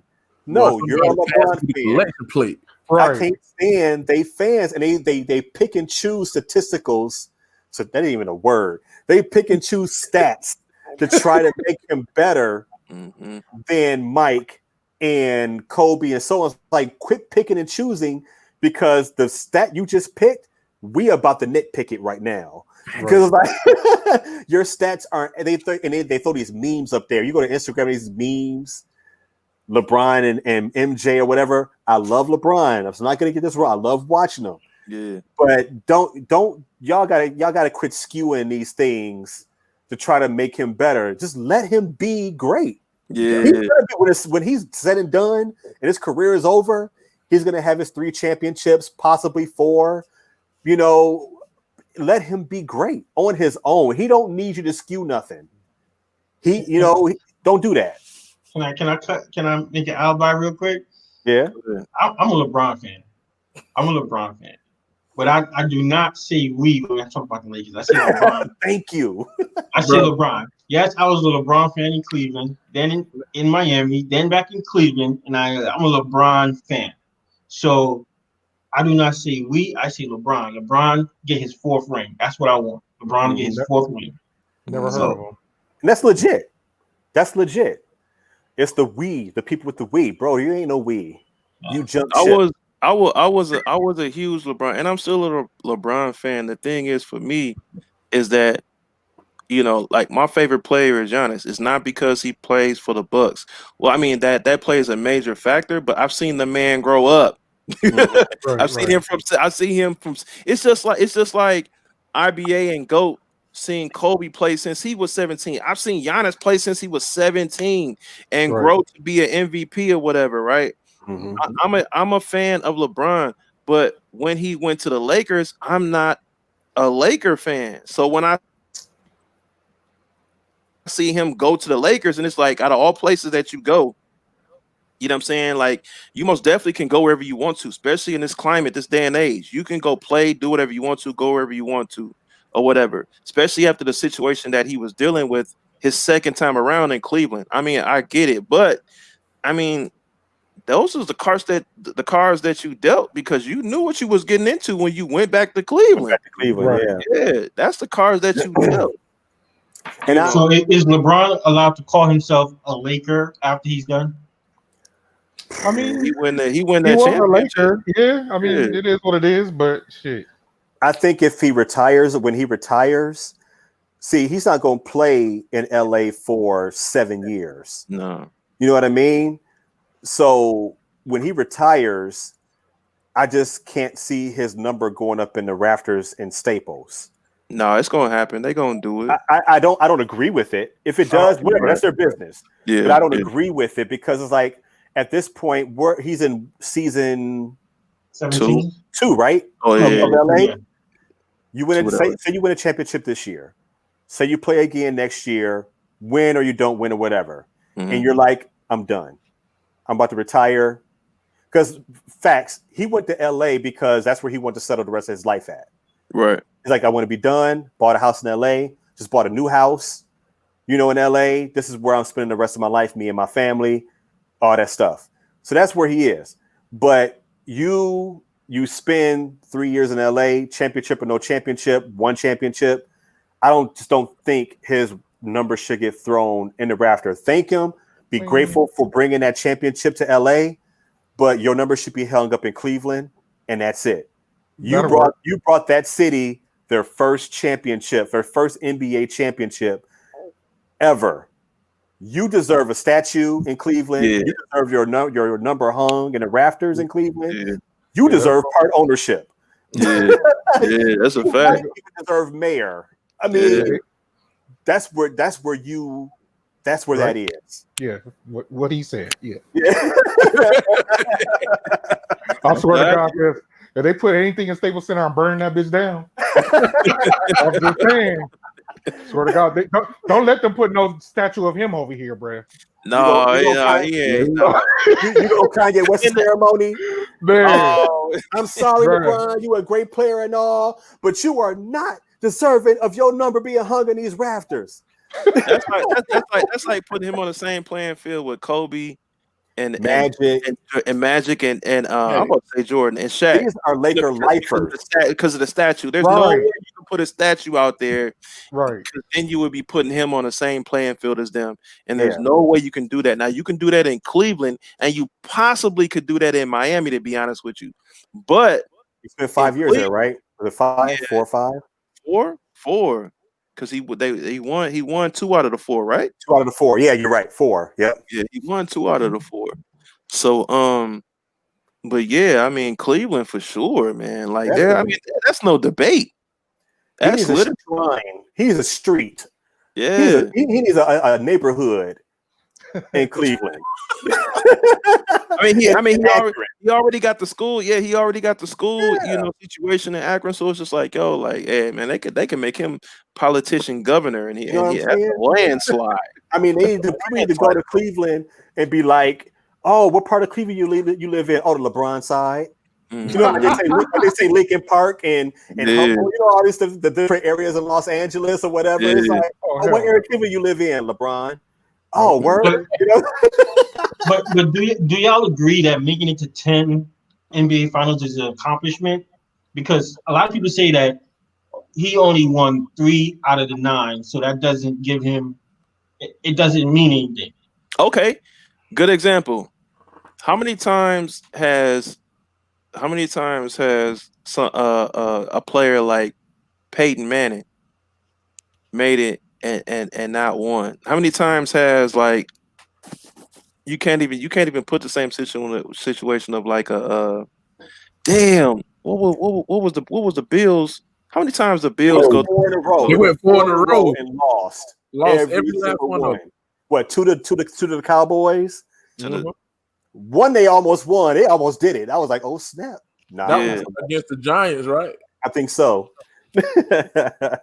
So it's like you go all the way, but An L to L, bro. You're right. L, like yo, it's cool that you can get all it, but you don't make the free throws, bro. You don't. We live in a time and era where participation trophies are it's a reward. It's a reward now. Okay, let's put it this way. Kobe been to the finals 3, 4, 7 times and won 5. Yeah. Do you think he's proud of the other 2? He wanted to win them other 2. Right. He cried when they lost to Boston. He didn't want to lose to Boston. Mm-hmm. I mean, 10 finals appearances, that's cool. But I think if I was to ask LeBron, bro, are you happy with going to the finals 10 times? I think he would say, bro, I only lost 3. I thought I lost 3. I mean, I lost 7. I only won 3. Right. I would have loved to win at least 5. You the Buffalo Bills. You know what I mean? I'm just saying it's like this. It's like this for me. How many times do we, sneaker connoisseurs or whatever, go for sneakers app and we still take out, but we still go back. But a lot of people say that because he only won 3, it doesn't make a big difference. He should have won more, but we should get more W's, but we still go back. This is my thing. This is my thing, BX. If you go call yourself the GOAT and you go that many times, like I know my standards could be high. I need at least 9 of them, bro. Man, the king. Man, where? Jordan went 6 and didn't lose any. Bro. I mean, I would give him out of 10. I would say if he won at least 6 of them, yes, I would put him on that pedestal up there. I mean, he's still one of the greats. I'm not going to take that away from him. But 3 out of 10, that's 30%. That's worth. I mean, that sounds like your free throw percentage. Bad shooting. It's bad shooting. One of them you lost. You were the clear cut. You weren't the underdog. The Mavs were the clear underdogs in that series, bro. Yeah. Come on, bro. The first one that he lost, I don't even think his team should even been there in the first place. Yeah, they shouldn't have been there when they got swept by the Spurs. Mm-hmm. I mean, the East was mad weak outside of Detroit, but they fought hard and overachieved to beat Detroit. Yeah, to get to the finals. So I wouldn't say they didn't deserve to be there, but they shouldn't have been there. That and they rightfully got swept because they wasn't ready for that. They wasn't ready for that prime time action. Yeah. And Tim and them let them know y'all ain't ready. But they had the best record in the league. They won like 65 games that year. Yeah. I mean, when you play the majority of the games in the East that year, That's a fact. the East was bad that year. The East was bad. And that's what kills me about even like these past 2 years. Like, oh, LeBron gone. They be like, oh man, well, you know, the Bucks, they got the best record. Man, the East is weak. I'm like, how is the East weak? The East not weak right now. East is not weak. It has. I'm not gonna say it's totally shifted, but it's damn near even playing field out here. Like and you can see it on every. I ain't seen it this good since the '90s, where every team you go up against, yo, you can call them trash if you want to, but they got one or two killers on their team. It's gonna get harder. KD and Kyrie coming back. Exactly.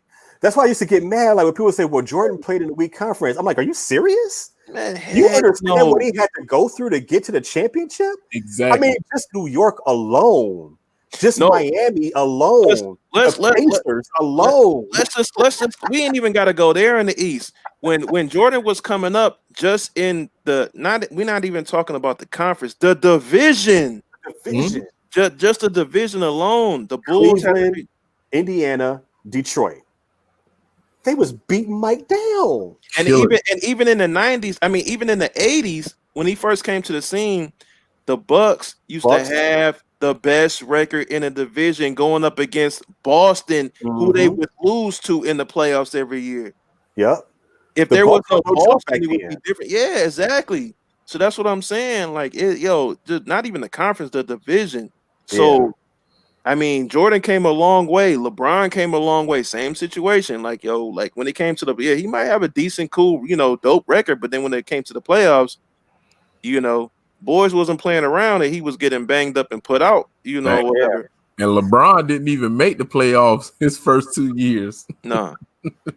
Exactly. He didn't make the playoffs his first 2 years. First 2 years. I mean, it's crazy, man. I mean, in the playoffs is where people get exposed. Mm-hmm. I mean, we see it with we saw with Giannis. Bucks, we saw it with Embiid and Ben Simmons in Philly. People get exposed. And that's just what they're a great team and they're tough. You still can't discount them teams at all. Yeah, but people get exposed. I mean, Harden, Westbrook.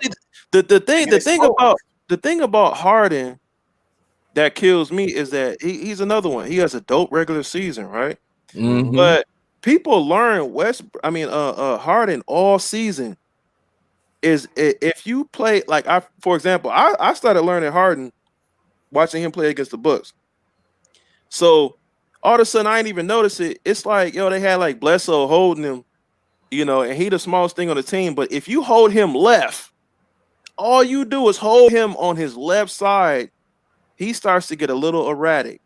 I'm not saying you're not gonna hold, like, oh yeah, he didn't score no points tonight. But instead of him getting 50 on you, he probably gonna get like 15 because he's still gonna go to the free throw line. And he left-handed. And that's what I'm saying. That's your dominant hand. That's your dominant hand. But if you hold him left to where you make him go right, he starts to get a little erratic. Mm-hmm. And they don't never call travel no more in the league. They never call travel in the league anyway. So, like a lot of things, a lot of players get away with. So, yeah, they get away with a lot of stuff. He gets away with a lot. He gets away with fouling people and getting the foul called in his favor, which is crazy. I never understood that. He's gotten better on the defense. He's gotten better. How you got the man's arm like this. Oh yeah, when he's driving and he's driving the man's arm, and he gets called for the foul. I'm like, wow, how does that even happen? Yeah. Let somebody hook him though. I mean, everybody cries in the league. They was crying in the 80s too, in the 90s too, or whatever. Especially if you're a superstar or whatever. Jordan used to do it. Jordan would complain, but I mean, Jordan also got that clout where he would look at a ref and he'd be like, I ain't even see it, Mike. Mike, I ain't even see it, but I believe you, Mike. Whatever. So. But he didn't always have that though. Mike didn't always have that clout because he used to get he be on the ground a lot. and not get a foul called at all. It took him a while to get that clout. And that's the thing though, like, I hear a lot of young kids say Jordan played against plumbers. I'm like, bro, Jordan went up against Hall of Famers early in his career. And like with the Pistons, they had the Jordan rules. We saw him get up with Tim Grover. Hey, Tim, I got to get bigger. I got to get stronger. Yeah. Stand me up every time I go to the basket. All right. Whole summer, we lifting weights. We getting bigger. Yeah. And like, bro, it was just this generation right here. Oh, I can go run and play with somebody else now. Yeah. I'm like, what? I don't understand it. I really don't get it. I mean, get your money, right? I get that, get your money and everything. Life is short, you never know when. Why you can't get your money where you at? Yeah, I mean, because the plan, not to cut you off, Dante, the playing field that the NBA has set up and the CBA is that wherever you at, you get more money wherever you at compared to leaving and going somewhere else. Regardless if you in a small, big, medium market, and don't get it twisted. There is a such thing as a small, medium, and large market. But with social media that we have now, everybody is on an even playing field. Yep. There is no such thing really as a small market. And you may live in a small market literally because of the population that you live in. Right. Mm-hmm. But not with social media and the internet. There is no such thing. We're watching games all the way overseas. We watching little boy LaMelo Ball. Oh yeah. Yeah, we watching LaMelo play overseas at 3 a.m. So how was so there is no such thing as a small market no more. Whatever he playing in Lithuania when he was playing in Lithuania against 12-year-olds. We come on, man. I mean, look at soccer. You can watch soccer at all hours of the morning from overseas. Yep. It's you're right about that. So it's no such thing as a small market no more. And once again, the way that they have it set up, Giannis is about to get offered the Supermax. Whatever. Man, we ain't offering nobody a Supermax, and I can't even think of the last person we offered a max, period. Whatever. And I ain't even talking about the Middleton. Everybody calls that a max, but it wasn't a max or whatever. We talking about a real deal LeBron James Supermax type situation. Michael Redd got that. I think the last person in Milwaukee to get paid was when Glenn Robinson came in as a rookie before they had those special rules with the contracts. Yes, he came in and negotiated some astronomical contract. It was $100 million. He got $100 million. He got a sneaker deal. No, he ain't even shot a ball yet. $100 million. We talking 95. No, my bad. I'm bugging. 93. In 93, because it was the year after Weber. I think it was 93, if I am mistaken. He got $100 million before he even touched the floor. He got 100. So people always talk about KG being a big ticket. Glenn Robinson was the first $100 million nigga. He was the first big ticket. He was the first. That man came in. I couldn't believe it. Yeah. And what did he do? He got big. He got busy big for dog. He got busy for a moment. Big dog. He ain't bring championship. Yeah, no. He had. It was just him and Ray Allen, and Ray Allen left on him early. Yeah. So, but while Big Dog was with the Bucks, once again, I've never seen a play. He's dead or alive. One of the best mid-range players I've ever seen in my life. Oh, he was a great shooter. One of the best mid-range players. I'm talking about pick and pop, post up, or just don't leave him elbow extended. He's going to, and he used to get 30 a night. Yeah, that year y'all play Orlando in the playoff with T-Mac, and T-Mac got to talking trash about him. Man, Big Dog used to be and he was from Gary, Indiana. He was a man not to be played with. No, Big Dog was nice. I just look at him getting all that money and like that's gotta hurt, to get him all that money, and you can't get that over that hump with him, Now to give him the equivalent of that, say for instance, if he played in this era, right? Mm-hmm. Give him that money now, and he's still that young player, and he came out now, he would be, yo, you talk about put him with Giannis or put him with some, put him with Giannis and even just the team now, period. Yo, he would be, they would talk about him something different. Middleton would be a third option. Oh my God. The third option right there. Yeah, he'd be a third That's option. a hell of a third option. He ain't getting more touches than Big Dog. He would make Middleton look even better. Yep. Because the floor would be spread so wide because of his shooting and Middleton shooting. And then you got to think about the open lanes Giannis would get because of that. Man, it'd be crazy. Because to me, Middleton and GOAT no Middleton game. Yo, Middleton is a crazy mid-range shot creator. Yeah. You put him, yo, if you give him the ball on the elbow extended and you tell everybody to get out the way, it's a wrap. It is a wrap. I'm not even big on his three-point shooting, but on his mid-range game, his shot, he has no ball handling skills. I hate when they have him bring the ball up. But if you give him the ball after half court and he tells everybody to get out the way, it's over with. It's done. I feel you. Done. He makes at most 3 moves, 3 dribbles, and he knocks it down on anybody. Pull up. He's long. He can get a jumper over a lot of people. He can get off over a lot of people. What do you say? Said pause because you said it. Oh,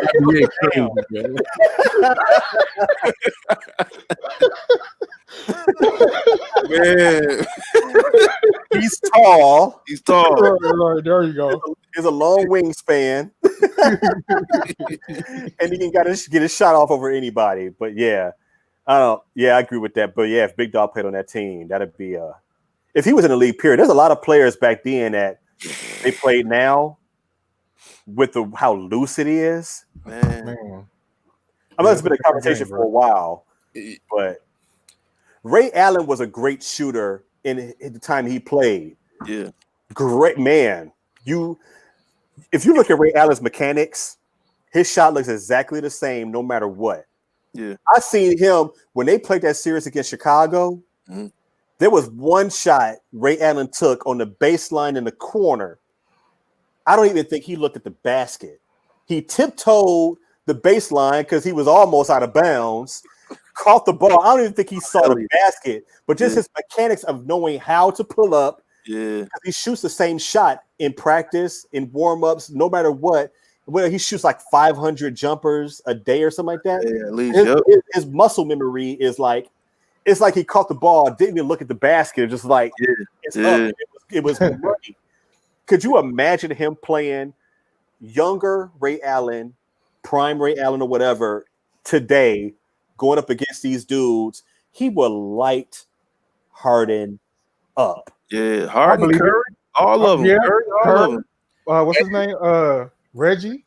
You know what I'm saying? All them boys. You know what I'm saying? Reggie play right now too, boy. Oh my God. Hey, you know what? If Reggie played right now, he would have been perfected. The Euro, he would have been Euro stepping like a You can see him doing that. Reggie would have been Euro stepping like a mother. But talking about Ray Allen with the shooting, even young Ray Allen was super athletic. Yeah, young Ray Allen will boom on you. Yeah, easy. He will boom on you. Don't even get it messed up. Easy. Yo, he used to get up on people real quick and be like, "Oh, I didn't even know he had it in him." Mm-hmm. But the mid-range game for Ray Allen too was nice. I love the must who shoot mid-range today. I love that. Kawhi shoot mid-range. Yeah. I love it. That's why people compare Kawhi to Jordan. Besides the hands, is that his mid-range game, his form from his waist up, the way he shoots, literally in the mid-range, literally looks like Jordan. Rep, I said that weeks ago, and people thought I was crazy. I said I'm not comparing him to Jordan. Right, we're not going to compare him. Mid-range is like Jordan. Yeah, his mid-range is like Jordan, literally. Yeah. But it's great, it's only a handful of players in today's game that shoots the mid-range. Like you said, Kawhi, Chris Middleton, DeMar DeRozan. Like DeMar DeRozan live at He the lives in the mid-range. He live in the mid range. He don't know nothing else because that's That's literally his it. game. That's Either he gonna boom on you or he's shooting the mid range. But if you see him shoot a 3-point shoot, it's like he forced to shoot it. It's He right. was He had to do it. Yeah. Time This running is out. what I was mad about. I'm a Bulls fan. I'm happy that what's that coach name that's going now? I didn't forgot his name already. Yeah, him. He told the team, if you guys probably didn't watch any Bulls games, but Kobe White, Zach LaVine, they came in, and even marketing, they came in the season shooting mid-range. LaVine was like, I'm getting my mid-range game going, and you saw him pull up, mid-range, whatever. Kobe White, off the dribble, boom, boom, got the dude backing up. He got a mid-range jumper. Somewhere in the season, Boylan says a mid-range shot is a bad shot. Don't shoot it. After that happens, I'm seeing Kobe White get a guy going to the basket. The dude backs up. Kobe White stops in the mid-range area. This is money. Stopped, looked around to pass it back to the three-point line. I'm like, what? Your defender is 3 feet away from you because he thinks you're going to the basket. Yeah. That shot right there that you're standing at, that's your jumper. But because your coach, who is an idiot, told you that that's a bad shot, you pass it out to the three-point line. They That's got the life Laurie we live in. Marketing shooting three-pointers. Yeah. Dude is not, no, he can shoot it, but that's not his entire game. Nah. He should be standing there all game long. That's where the league is. Like, how you gonna tell That's where them the league is at. that a mid-range shot is a bad shot? Mike averaged 30 points a game in the mid-range. Kawhi, DeRozan. Mid-range. Man. Rip Hamilton made his life Yes. in the mid-range. coming off screens, curling. Man, Corver's a three-point shooter, but don't forget he made a life in the mid-range. Yep. Same thing. Come off those screens. He either got a jumper off of that mid-range and off of that screen, or they overcommitted on him and he had a pass to the layup. So that mid-range, you get a guy who's a killer in that area. Kyle Korver, just like Ray Allen, man. They both shooters. And any really good shooter, phenomenal shooter, they know their spacing because that's how they know how they're gonna get there. How you gonna get your shot off efficiently. So Kyle Korver is the same way. Like if you give him any spacing, if you're gonna give it to me in the mid range, I'm gonna take it. Wherever you're gonna give me, I'm taking it. Shooters are opportunists. Yeah, that's what they are. They opportunists. Carmelo Anthony. Same person. Yep. Literally.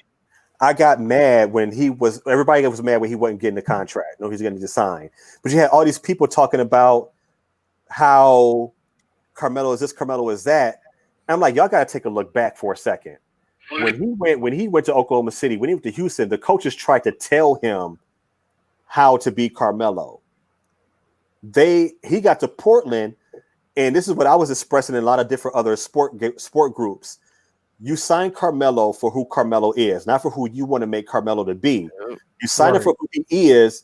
Let him do what he does. Melo is bully ball. Melo is post up. Melo is mid range. You're not going to take Melo and say, this is what you're going to do all game and be a spot up shooter. Wait for this person to do what they do and pass you the ball out there. Now, if that's mixed in with the offense, that's fine. Melo can knock that shot down. But you sign Melo to a contract and let Melo be who Melo is. And what happened when he got to Portland? They let Melo be Melo. And Melo did what Melo does. Now, is he the same Melo from New York? No. But Melo does what Melo does, and that's why you signed him. And all these other teams missed out on a quality third option, possibly even second some nights, right? Some nights first option, depending on if he gets it going. But you missed out on a great third option for your team. The Lakers missed out. They could have signed him. Man. They missed out. But you signed. What more brother they got? You signed Jared Dudley, and you missed out on Melo. You missed on Melo. He's Melo. Right. All these teams should be shot. All these GMs need to be smacked in the face for not signing Carmelo Anthony and letting Melo be Melo. Houston, use him as a scapegoat. You see, I'm passionate about this. I'm very upset about it. Houston used him as a scapegoat. Y'all didn't let Melo be Melo. Let Harden take a break for a moment. Give Chris Paul a break and give Melo the ball where he needs it. That's just like them giving up on Chris Paul. You know what? It's and it really boils down to Harden. It's like you have to. It's like you have to be. You know, like you have to conform to Harden's end all be all, which is he's going to have the ball 100% of the time. He's going to dribble a million dribbles before he shoots. So he's going to take up all 24 seconds. And then it's literally either you're gonna get the rebound or we're going back down court. That's it. Like and they'll never win. They'll never win like that. Ain't no player ever going to want to play with somebody like that and be motivated all 82 games. Guess who said that? Guess what player said that? Kobe. He said you won't win championships like that. Talk about Houston and Harden. He said it. Sure you won't win like that. You won't. Never seen a team win that way.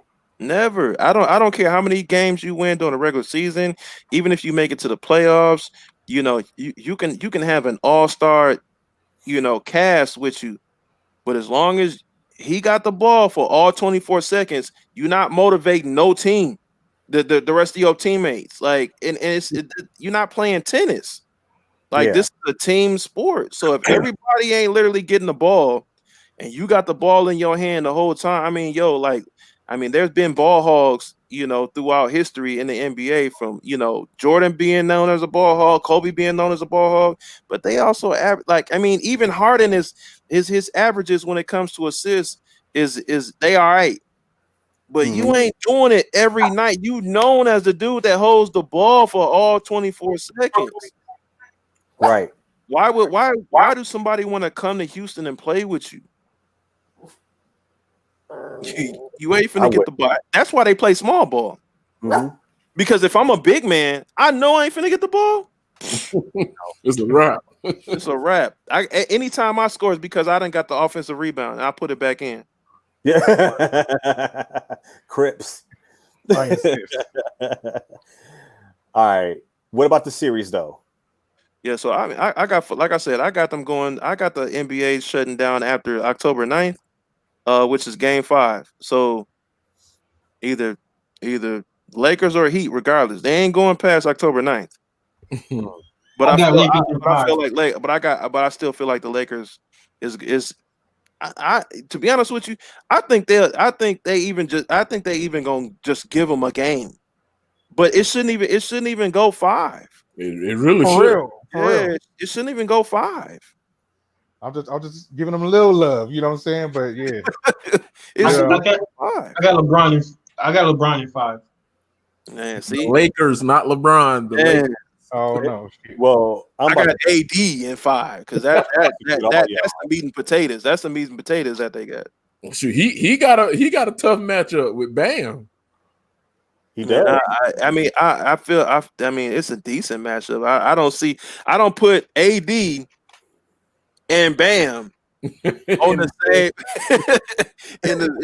in the same playing field, whatever. I honestly feel like AD will handle his business against Bam. Not saying he won't be a decent opponent, but come on, like AD is literally he's gonna do something kind of strange for a piece of change out there. I just hope they show out, bro. That's all I care about. Yeah. I want to see a good series. That's what I care. When it's my team is not in there, that's all I care about. It's getting a good series. But I'm not going to discount the Heat like y'all are. I'm kind of going against the grain a little bit. I'm going to say Lakers in 7. You wouldn't put no money up. I don't bet on basketball. I can't control that. I can't control that stuff at all. But, I don't see that shit going 7. Come on, 7, really? Come on, bro. If it goes 7, it's because of the NBA TV contract. That's right. I can see it going 7. I'm definitely not going to give him 5. I'm saying 7, but I will say at the most, at the least 6 games. But I'm thinking 7. I could be totally wrong, and probably everything I'm saying. There's probably everything against me. What I'm saying, that goes against what I'm saying here. Mm-hmm. But that's what I see, and I have reasons why. I think Miami, though the team has the inexperience in their players, I think that they have experienced coaching staff. Facts. Yeah. That plays a part in that. Spoelstra has 3 championships, 2 with LeBron, and Pat Riley, I'm sure he's calling stuff from the balcony, but Spoelstra's a really good coach. And, we try to discount him in the beginning, but you can't discount Spoelstra. He's a really good coach, and he has that experience. They've only lost twice in the bubble. You know what I'm saying? And they have a very, very, very hungry and overachieving squad. I want to throw overachieving in there, but they're very hungry. It's a team full of dogs. They got a team full of dogs. I just don't think they're going to lay down as easy as 5 games. They too young. They too young to lay down because they naive. They don't know no better. They're not going to lay down for 5 games. I just don't see that happening. They ain't got no choice. I'm just saying, bro. Come on, man. Don't nobody want to see Miami beat the Lakers, bro.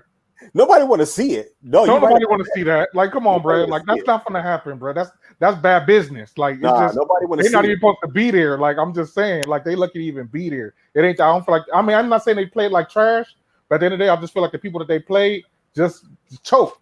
They outplayed those teams. So with IBA, what you saying that though? So then, which is a good question to ask, if the Lakers, which I feel they will win, if the Lakers do win, and with this being the bubble, everything that's going on, will this championship be still credible as any other year, or outside of this bubble? I don't care about the bubble, nigga. It's the game. The game ain't changed. It's still the same. You feel me? Despite where it could be, I don't care. It could have been outside. I don't care, nigga. I mean, hey, you got the same 5. I got my 5. Let's get it. You know what I'm saying? It's a winner and a loser. That's it. Okay. I feel you on that because you hit the strike. The strike happened that 1 year. And sometimes, and in some people's point of view, in '99, the Spurs winning that which was the first one, winning that year was just like, well, it was the lockout, it was the strike. That's what I'm saying. Like, yeah, I feel you're optimistic. I think the Heat are supposed to be there because they beat really good. I mean, they beat Boston. They did. They beat everybody. They number 7. They number 7. Now there has been a couple teams. What, Houston, when they won their second championship, they was 6th in the league. In the West, they were 6th in the West, and went and won. I think that's what they were. I mean, I'm not throwing it out there to say Miami's going to win because of that, but I'm just saying it can happen. Anything is possible. I just don't think they're going to lay down and be swept or a gentleman's sweep. 6 games at the very least, but I can see 7 going there. I just think the team is a little bit tougher than what people say they are, and I think they have some shooters, and they also have guys on their team that can make it happen on any given night. Look at what happened in the Boston series. Hero went off one night. Bam went off one night. What's old boy? The other shooter on their team. Duncan Robinson. He went off one night. You had Jimmy. You had Dragic, who was pretty consistent throughout the whole series. The whole playoffs, exactly. So you got if Dragic starts going off, who on LA is going to stop Dragic from going off? I know who was going to stop AD from going off, but Bam is going to give him problems, I think. Bam will give AD problems, but AD is going to get his.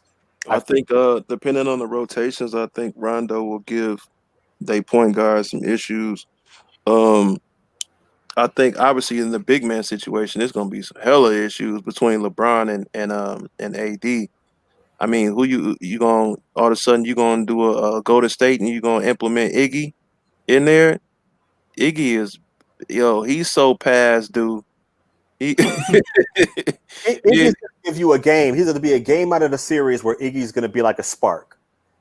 But I don't know. He's that same Iggy from Golden State where he gave LeBron problems. I mean, we haven't seen Iggy do anything ever since he signed with the Heat, though. The last game, when they clinched, he kind of sparked the team. Mm. You know, when they clinched, he was throwing up threes. That was the game. Then he done fit that. That was his. That was that moment. You know, you can count on him having that moment in the That series. was his Eminem. That was his Eminem moment. He used it at the wrong time. Man, he used it at the wrong time. But I don't, man. Hopefully, but I don't see it, man. I honestly feel like AD is gonna get MVP of the finals, and it's gonna. I feel like AD about to get dumb. Like this is literally how, like, when Miami won and Dwayne was like, "Hey, LeBron, you can. It's your team now, man. I need you to be you. Stop worrying about me. I think it's gonna be the flip where LeBron is gonna be he already did it with AD. Like, look, I'm gonna get it when I get it. Like when they won this last game and he was like, "Yo, it's my time." That was his. You know what I'm saying? His punch in right there, whatever. But AD, he literally like AD, like this whole it's a disadvantage to me. Like him against Bam, come on. Like, and then what if Bam gets in foul trouble? What they gonna do? Yeah. Like I said, AD is gonna get his. They got Udonis Haslam. Man, AD ain't played in old as 4 Iggy. years. AD is literally like I don't even want to call him a mascot because he a dog. Coach. He literally is right. He getting paid as a player, but he is an assistant coach. He's literally coaching. He literally is a spokesperson for the roster. That's what he is. No, I think Bam gonna give him a run for his money, give him his money's worth. AD is gonna get off, but one thing AD can't do is, I know AD likes to bring the ball up. He likes to get out on a 3-point line sometimes, but you can't, as AD being the big man. I know they got Dwight and they got JaVale, but AD can't go and have a 4-rebound game. No, I don't see that happening. Not against the Heat. You scoring your points, but you can't have those games like you had against Denver, where you had 2 rebounds and 4 rebounds. You got to come in and every single night. You the big man. You got to go in there and you got to Kareem it. You got to go in there. You got to get your buckets, and you got to claim that rebound. You got to secure the ball. You can't allow that to happen. Bam can't leave the game with 15 rebounds. Right. If that's going to happen. I don't see it. Oh, you know what I mean? I just don't. I don't see it. I feel like AD is going to be MVP. I think and it's I feel like for Miami, it's going to be Jimmy Butler and Tyler Hero. That's it. I don't see Duncan having amazing games, Dragic having amazing games like they did in playoffs. I think right here it's gonna be the switch up. It's gonna be it was fun while it lasted, fellas. and you'll see Tyler Hero and Jimmy Butler be the only ones that will, have decent games. But the caliber of team, like overall roster, I don't see it. We'll see. Well, if they get to 6 and they get to 6 games, we need to come back. That's a fact. No, but I call LA though. I do want to see Miami win. I do want Butler to have one. Butler to me is still a bull.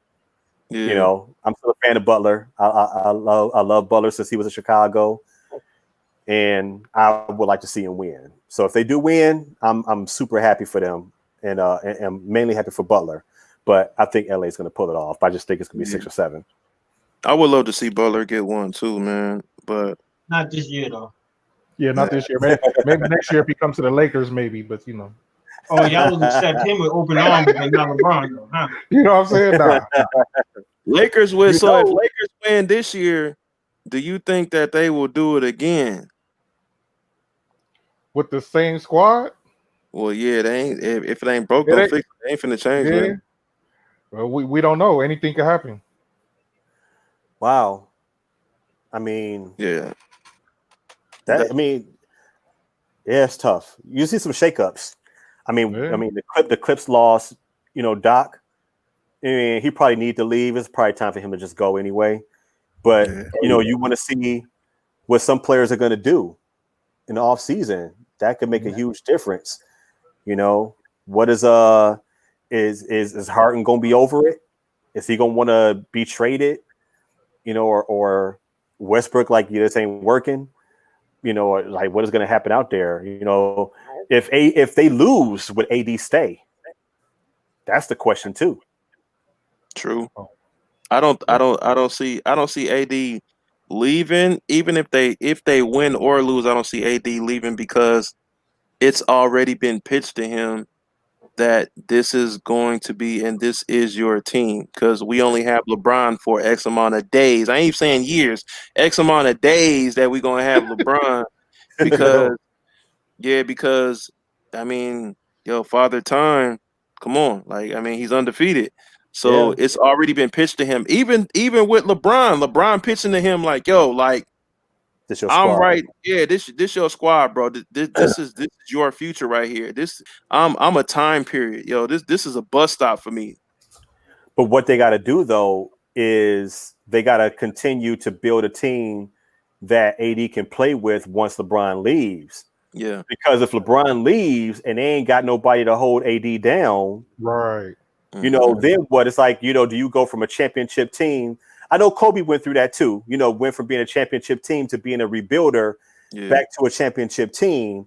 So is AD going to be willing to stick it out and be like, look, we ain't got a squad here. I'm used to winning now. Do I stick around and rebuild? I was a part of a rebuilding when I went to the Pelicans. Well, okay. That's just like, for example, if LeBron wasn't there, would the Lakers still be do you feel like they would still be in the situation they are now? Are they still a playoff team? Would they go to the finals? As bad If as LeBron I wasn't said, there? If LeBron was not there? No. I feel like they both needed each other as far as LeBron and AD. Yeah. You know what I'm saying? I wouldn't say one need more than the other. I feel like they both needed, you know what I'm saying? They both needed to be there to be where they are right now. Yeah. AD was able to take a flimsy Pelicans to the playoffs, and then you implement him to a Lakers roster that they got right now. Without LeBron, I still feel like they would either be where they are right now, or they damn near would be close to it. I don't know. I agree. I don't know. Yeah. I think that Pelicans team that AD where AD was, that Pelicans team take LeBron off of LA so if you take LeBron off of LA, that LA team is Josh Hart, Ball, Kyle Kuzma, and whoever else they would have ended up having. Right? With no LeBron, no AD, and you have AD in New Orleans. That New Orleans team was a better team, in my opinion. Holiday. Yeah, Holiday is that team was a better team than that LA team without AD and LeBron throwing in Ball and Josh Hart, the guys that they traded for. You know what I mean? That Pelicans team was just better. I think if AD would have stayed and they could have built upon, who knows where they would have been. They had a good team to build off. They would have stayed. They would have what's the name? Boy. In my mind, it's like, what if they didn't have LeBron? Like, who else do you think that could have been in LeBron's shoes right now? Instead to play that role. Yeah, with AD. If they didn't have LeBron and Kuzma would have had to step up. Yeah, and I'm like, Kuzma already ready for it. They just, you know what I'm saying? They got LeBron. Okay. Kuzma had to take a step back. Yeah, for real. I feel like Kuzma, he another person that could turn it on when he wants to, and sometimes he just don't have it. Cause he can't with LeBron. Like it's just like we just talked about. When Jordan retired, Pippen got busy. Horace Grant got busy too. And so did BJ Armstrong. Yeah. All three of them were all-stars. So it's like so with LeBron playing his position, You know what I'm saying? He comes in on the B team and gets busy, but you only get a certain amount of minutes when you're on the B team. And, you got to get warmed up. And all of a sudden, you getting, you know what I'm saying? He buzzing back in. It's like, oh, damn, I was just getting loose, nigga. Yeah. I'm not going to lie. I would love to see Kyle Kuzma playing next to Zach LaVine on my Bulls. I could just see Kyle Kuzma being, A-B or either one. Kuzma being A or B, LaVine being A or B. I just think Kuzma has potential to be one of the men. One of the men, you get that tandem. You know what I mean? And right now he can't be that. He can't be the tandem. He's the sixth man, seventh man. Right. If that, I was just gonna say if that, because he only played with the second squad. Right. He don't come in with them guys. He do sometimes. You see him on the floor with them sometimes, but unless they shift LeBron the point, but that's when they didn't have Rondo, and now they got Rondo back in. So it's like their rotations is hella whack right now. It's uneven, but yeah. Once again though, we can close it out, but I got them going to October 9th, and then we will be watching playoff. Playback. Playoff playback. Yeah, playoff playback. Hardwood classics. Hey, you know what'd be funny? This happened every year too, and then we close it up. So the playoffs end. Literally, the second the playoffs end, all of a sudden they start showing like Bulls versus Blazers, like Celtics versus they be showing some old fogey games, and they be like, bro. They do it every year, so I mean, y'all can just get ready for that. y'all get ready for that. Y'all can get ready for that Kobe documentary on NBA TV with an interview. They gonna show that a million times. And then that's gonna lead up to the draft. That's how they do it every year. You'd be like, dog, I wish the draft would hurry up. They're gonna show some Cleveland Golden State games too, though. Yeah, they be good for that. The LeBron Cleveland finals against the Spurs when they got swept, and then they love to show the Miami Heat documentary that year that they did the the mannequin challenge and all that, whatever. That year they love showing that documentary. They gonna be showing all of that. They gonna be showing all of that. Yeah, they're good for that. You're right about that. So yeah, it's because I don't even know when they're doing the draft again. I think they do the draft. They moved it up to November, so that's gonna be about 3 weeks. Yeah. November 18th, I believe. Man, yeah. So you talk about 30. You talk about 30 days. And they said they was talking about Christmas being the start of the season, but then they pushed it to January. Yeah, they moved it to January, which I truly regret that they did that. But I guess that's just a break. Yeah. It's gonna be like how it is normally in the summertime when it's baseball season. Ain't no basketball, no football. Like it's gonna be a little bit different because football gonna be in. So yeah. But you know what I was asking? I was like, why did the NBA do the bubble and then, like I said, they didn't have the same energy with the football players? You can't bubble them. Yeah, you can't bubble. It's too many people on the football. 52 man roster. 52 man roster. Then you got all the coaches and the trainers. You see the Titans shut down their facility because multiple players got tested positive. Oh yeah, they had like 3 players and 5 personnel from the team. Yeah. I mean, it's like this, yo. You getting paid to play this game, and you know the risk of doing certain things. It's like, yo, go to practice. Go home, rest up, go to practice. Sunday, come play your game, go home because your team is counting on you. Right. So if you go out and you being whatever, and you being uncareful and stuff like that, and you come back with COVID, you just affected your team. I mean, hopefully it ain't bad for you that you got COVID. I understand how bad COVID can be. I ain't gonna lie. I had it. It put me down for a month. I know the effects. I'm still dealing with after effects of COVID. So I know what it could do to you, even when you stop testing positive, how it affects your body. So for you risking yourself, but also you put your team at a disadvantage because you're testing positive and now you can't be there for 2 weeks at the least, And at the Right. very least. You know, I was out for 4 weeks, you know, but you go out for 2 weeks at the least. You put your team at a disadvantage, you know, and you know, suck it up, man. Just, you know, quit the hard chilling and going out and hanging out. No, you got a job to do. You know what I'm saying? You ain't got nothing to complain about. You living the life. You living your dream. Just go ahead and get it and do what you got to do. Season over. Go do what you want to do. You also got to play in the factor too. Like they could just be doing that though. They could be going home, practice, go home, practice, whatever like that. But you got to think about all the outside world, which is, you know, like if you have it like wife, kids, stuff like that or whatever, they could be bringing it to the crib and then you end up getting it or whatever like that. That's just like, you know, once again, a common code. If your kids go to daycare and then, you know what I'm saying, then they bringing in all the snotties from daycare or whatever, all of a sudden the whole family, you know, the whole household gonna catch it. Yeah, you got a point there. So you got a point. That's where I feel like, you know, they're a little flimsy out here with it or whatever. And the most effective situation is that how the NBA has played it. Not even baseball. You know, baseball the same situation. You know, they have empty baseball fields. Yep.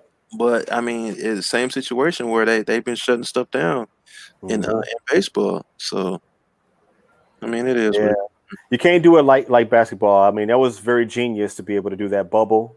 Yeah. Whoever came up with that idea, I think that was a genius idea. Right. And I've enjoyed watching the games. Oh, that's a fact. There was some really good games in the bubble. Somebody asked me, and for real, we close it down. Somebody asked me, yo, like, what do you think about the bubble, whatever, like that? I said, yo, legit, like watching the games, especially early on, I was like, it just puts me back into overseas basketball. Because that's literally how it's set up. Like the way they have it set up, you know, with the TV screens. I mean, obviously it's still a crowd, but the way that they had it set up, the way that they were showing the visuals, man, you ain't never seen a regular NBA game with where the cameras is literally on the field and they motorized and they going back and forth. You know what I mean? That's literally overseas ball. Like how y'all, once again, watching like LaMelo Ball games, you know, when he's playing Lithuania and stuff like that or whatever. It's like that's how it is overseas, depending on what country you play in. But that's literally basically how it is though, except add the crowd factor. Right. But you know, the big visuals with the TV screens and stuff like that, players, individual seating, all the stuff like that or whatever. Like it's just, I was looking at it like, yo, I feel like this is back in Spain or Germany or you know what I'm saying. So it's like it ain't no. I think it's dope. I thought it was dope. You know, I thought it was too. I hope this is it though. They start going back to their own arenas and watching games. Right. Yeah. Even if they limit the crowd. Exactly. I mean, even if they do, you know, I would still love to see the arenas again. I enjoy the bubble. The bubble has had some just hard games. Some games have been super good in the bubble. I don't know. It feels like it gave you that rec league feel. Yeah. You know, pickup game feel because they were playing. It's like they're playing different in the bubble to me. It's like you ain't showing off for nobody really. You know, you just showing off who you playing against, and that's it. Yeah. You know what I mean? Everything you did was not to hype up the crowd. It was just to hype up your team only. Right. You know, it's a little bit different. But the mental, that's the only thing that really kills it. And I feel like that's how it killed a lot of teams, including my own. Like I feel like the mental aspect, regardless of everything that's going on outside, you know, of the bubble, you know, with police brutality and you know and different people, you know, getting shot and killed. Regardless of that, you're talking about people that's basically, I mean, yeah, they getting paid for what they do, but they basically was in jail. You basically in jail. Facts. So you start having a prison mentality because you are isolated. Basically, like you got COVID. You know, you are isolated. You are in the bubble. Like you can't go outside. You can't go, you know, leave wherever, you know, you in an isolated area. You can only see your teammates. You can only go to your room, practice. There's nothing else and then you don't even have contact with your kids and your family. When you're used to doing something every day, all day, this is your norm, and then all of a sudden you can't do none of that. You confined to a hotel room. Hey, If I was in their shoes, I ain't finna complain. I'll trade with them in a minute. I'm like, oh well, nigga, shit, you living your dream. I mean, a lot of people can't say that. You getting paid to play ball. Come on, my nigga. But the thing is though, is if this is your life and you've been doing this, it's different. You know what I'm saying? Because you've I been feel doing you. I get you. I feel you. You know what I'm saying? But they agreed to do it though. They agreed to do it. So my thing is, if I agree to do something, I have no room to complain. Whatever, just go in there, do what I said I was gonna do, and go home. A lot of dudes they agreed to it, but they damn near was forced to do it. They was just like, man, I guess if we all agreed, if we say we all, as a majority vote, we gonna do it. But a lot of them dudes didn't want to do it. Well, Kyrie didn't, and he ain't show up. Well, I mean, I was up if I was Kyrie too, because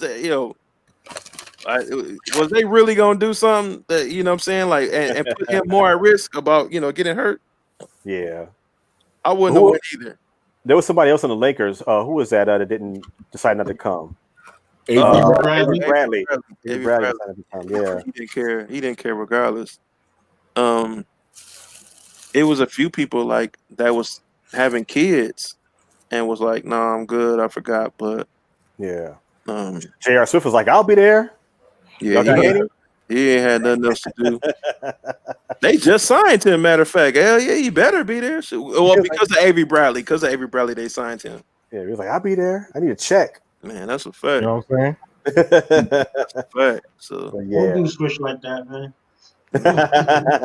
hey, let's shut it down though. It's 10 o'clock Central over here. You know how we do. So yeah. Go. You still there? Yeah, I'm still. Oh, okay. You can tell he I heard that Carolina kicking.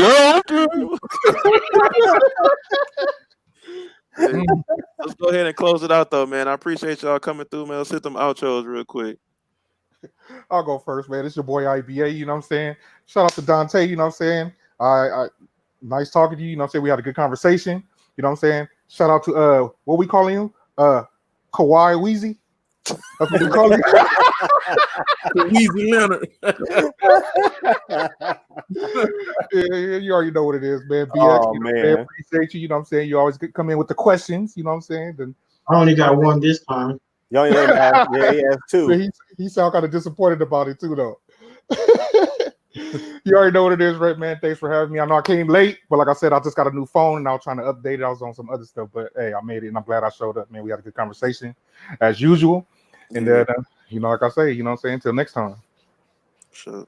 Hey, what's up, everybody? It's your friendly neighborhood sneaker man, Goat Weezy. Rep, shout out to you for having me on, man. I appreciate the invite. Dante, it was nice meeting you, man. Like you saw earlier, started following you. I'm definitely going to check you out. BX, IBA, good chopping it up with y'all as usual. Hey, for everybody that's in the chat, I'm on the road to 3K, so if you haven't subscribed to the channel yet, make sure you do so. Okay. Dope content. Hey, man, y'all see I got the Michigan Dunks video up, so check it out. What's up? It's me, BX Rays on IG. You know, they limited me from 10 to 5 to 2 questions now, so probably next week I probably won't even have any. I'll just be here. But Dante, it's nice to see you again. No doubt, you too, man. Rep, IBA, and GOAT. I'll see y'all next time, man. And shout out to everybody in the chat. Yeah, Dante, go ahead. I'm over here just subscribing to everybody's channel on here while y'all was doing that. Hey, what is yours? Is yours Bronx Rays, like it says on there? Nah, my IG is just BX_Rays __. That's what it is. Yeah. Oh, no, on YouTube. I mean, I'm sorry. I don't really mess around YouTube that much. Gotcha. Okay, I'll get you on Instagram. Dante with A Fresh Culture. That is my brand. Thank y'all for having me on. It's been really good conversating with y'all about everything. Thank you for having me on to talk about my brand and talking sports. That has been awesome. I love NBA basketball. So I was happy to talk about this stuff and just meeting all of y'all too, man. And everybody in the chat, thank you for joining in. My Kick Squad crew for jumping in. Jumpman Eric, yes, we are still here. But check me out on Instagram. Same thing, A Fresh Culture. Same thing on Twitter. Same thing here on YouTube, Facebook, and my website at freshculture.com. I do have my bread wings tee up. So if you are a Jordan 1 fan and you love that Wings logo, I got my bread wings logo up, t-shirt going. And yeah, man, just stay tuned for some dope stuff that's happening. I have a channel too that I'm new to the YouTube world. So I'm just over 50. I'm on the road to 100. So, you know, let's get to that 100 real quick and celebrate, pop some water bottles and stuff. But but on my page, I'm just talking about my brand, new things that I'm dropping, why I did this shirt, what I pair it with, sneakers I did cop, and things of that sort. So that's what my page is about, just more brand awareness to what I'm doing. So dope. Yeah. Man, and y'all know what it is, man. I appreciate everybody coming through tonight. IBA, Go, BX. Y'all know what it is, man. We do this every Tuesday night, 7:30 Central. So make sure y'all come back next week, Tuesday, man. Then also as well, hey, BX, you remember who battled this weekend? It's Sneaker Lady 88 and Luke Kane. Yeah, so you know, most definitely we'll be doing that recap directly as usual right after the battle. So make sure you guys, you know what I'm saying, come on through Saturday night, man, right after the battle, which the battle will be on Who Has the Heat's YouTube channel. So make sure you guys check out YouTube, Who Has the Heat's YouTube channel. And then come directly here right afterwards and we'll do the recap where we have both of the contestants on, you know, and you know, we see how they was feeling about the battle and whatnot, you know, and either we give them praise or we rag them out. Y'all know how we do. So okay. You said Who Has the Heats? Yeah, Who Has the Heat? Their YouTube channel, Who Has the Heat. They got an Instagram too, where we find out all the information and whatnot. So word. So but yeah, man, make sure you guys come back, you know what I'm saying, next Tuesday, 7:30 Central, man. Appreciate everybody coming through. Appreciate Dante coming through tonight, man, to talk about his brand. Let us know, you know, get an insight on it and everything like that. So most definitely make sure you guys check out the brand, A Fresh Culture, on all platforms. And yeah, man, y'all know what it is, man. SNEAKERHEADSClothingline.com. We once again we sold out of the hats, y'all. We are actually going to do another restock, even though we were not going to do another restock because we didn't got flooded. Yeah, hey, I'm telling you, we got flooded with folks begging for us to do another restock. So we talked to New Era, and New Era is actually hooking us up. There it is right there. You know, New Era is actually hooking it up, you know, for another small restock. And yeah, you need that fitted, right? You need that fitted, IBA. So, but yeah. So make sure y'all look out for that, man. We got and then we did drop the hoodie this past weekend. So if you guys want to get that hoodie, we most definitely still have a few of them left. BX, you got yours? There, bam. There it is right there. So make sure you guys check out SNEAKERHEADSClothingline.com. Yeah, man, we always dropping some new things, man. So I appreciate everybody that rocks with the brand throughout the years, recently or old. Y'all see the sample hat that I have on. That is another thing through New Era that we are working on right now. So yeah, man. Appreciate y'all, man. And I'm gonna holler at y'all later. All right, y'all. And vote. Go vote. Vote. Please go vote. Vote or die.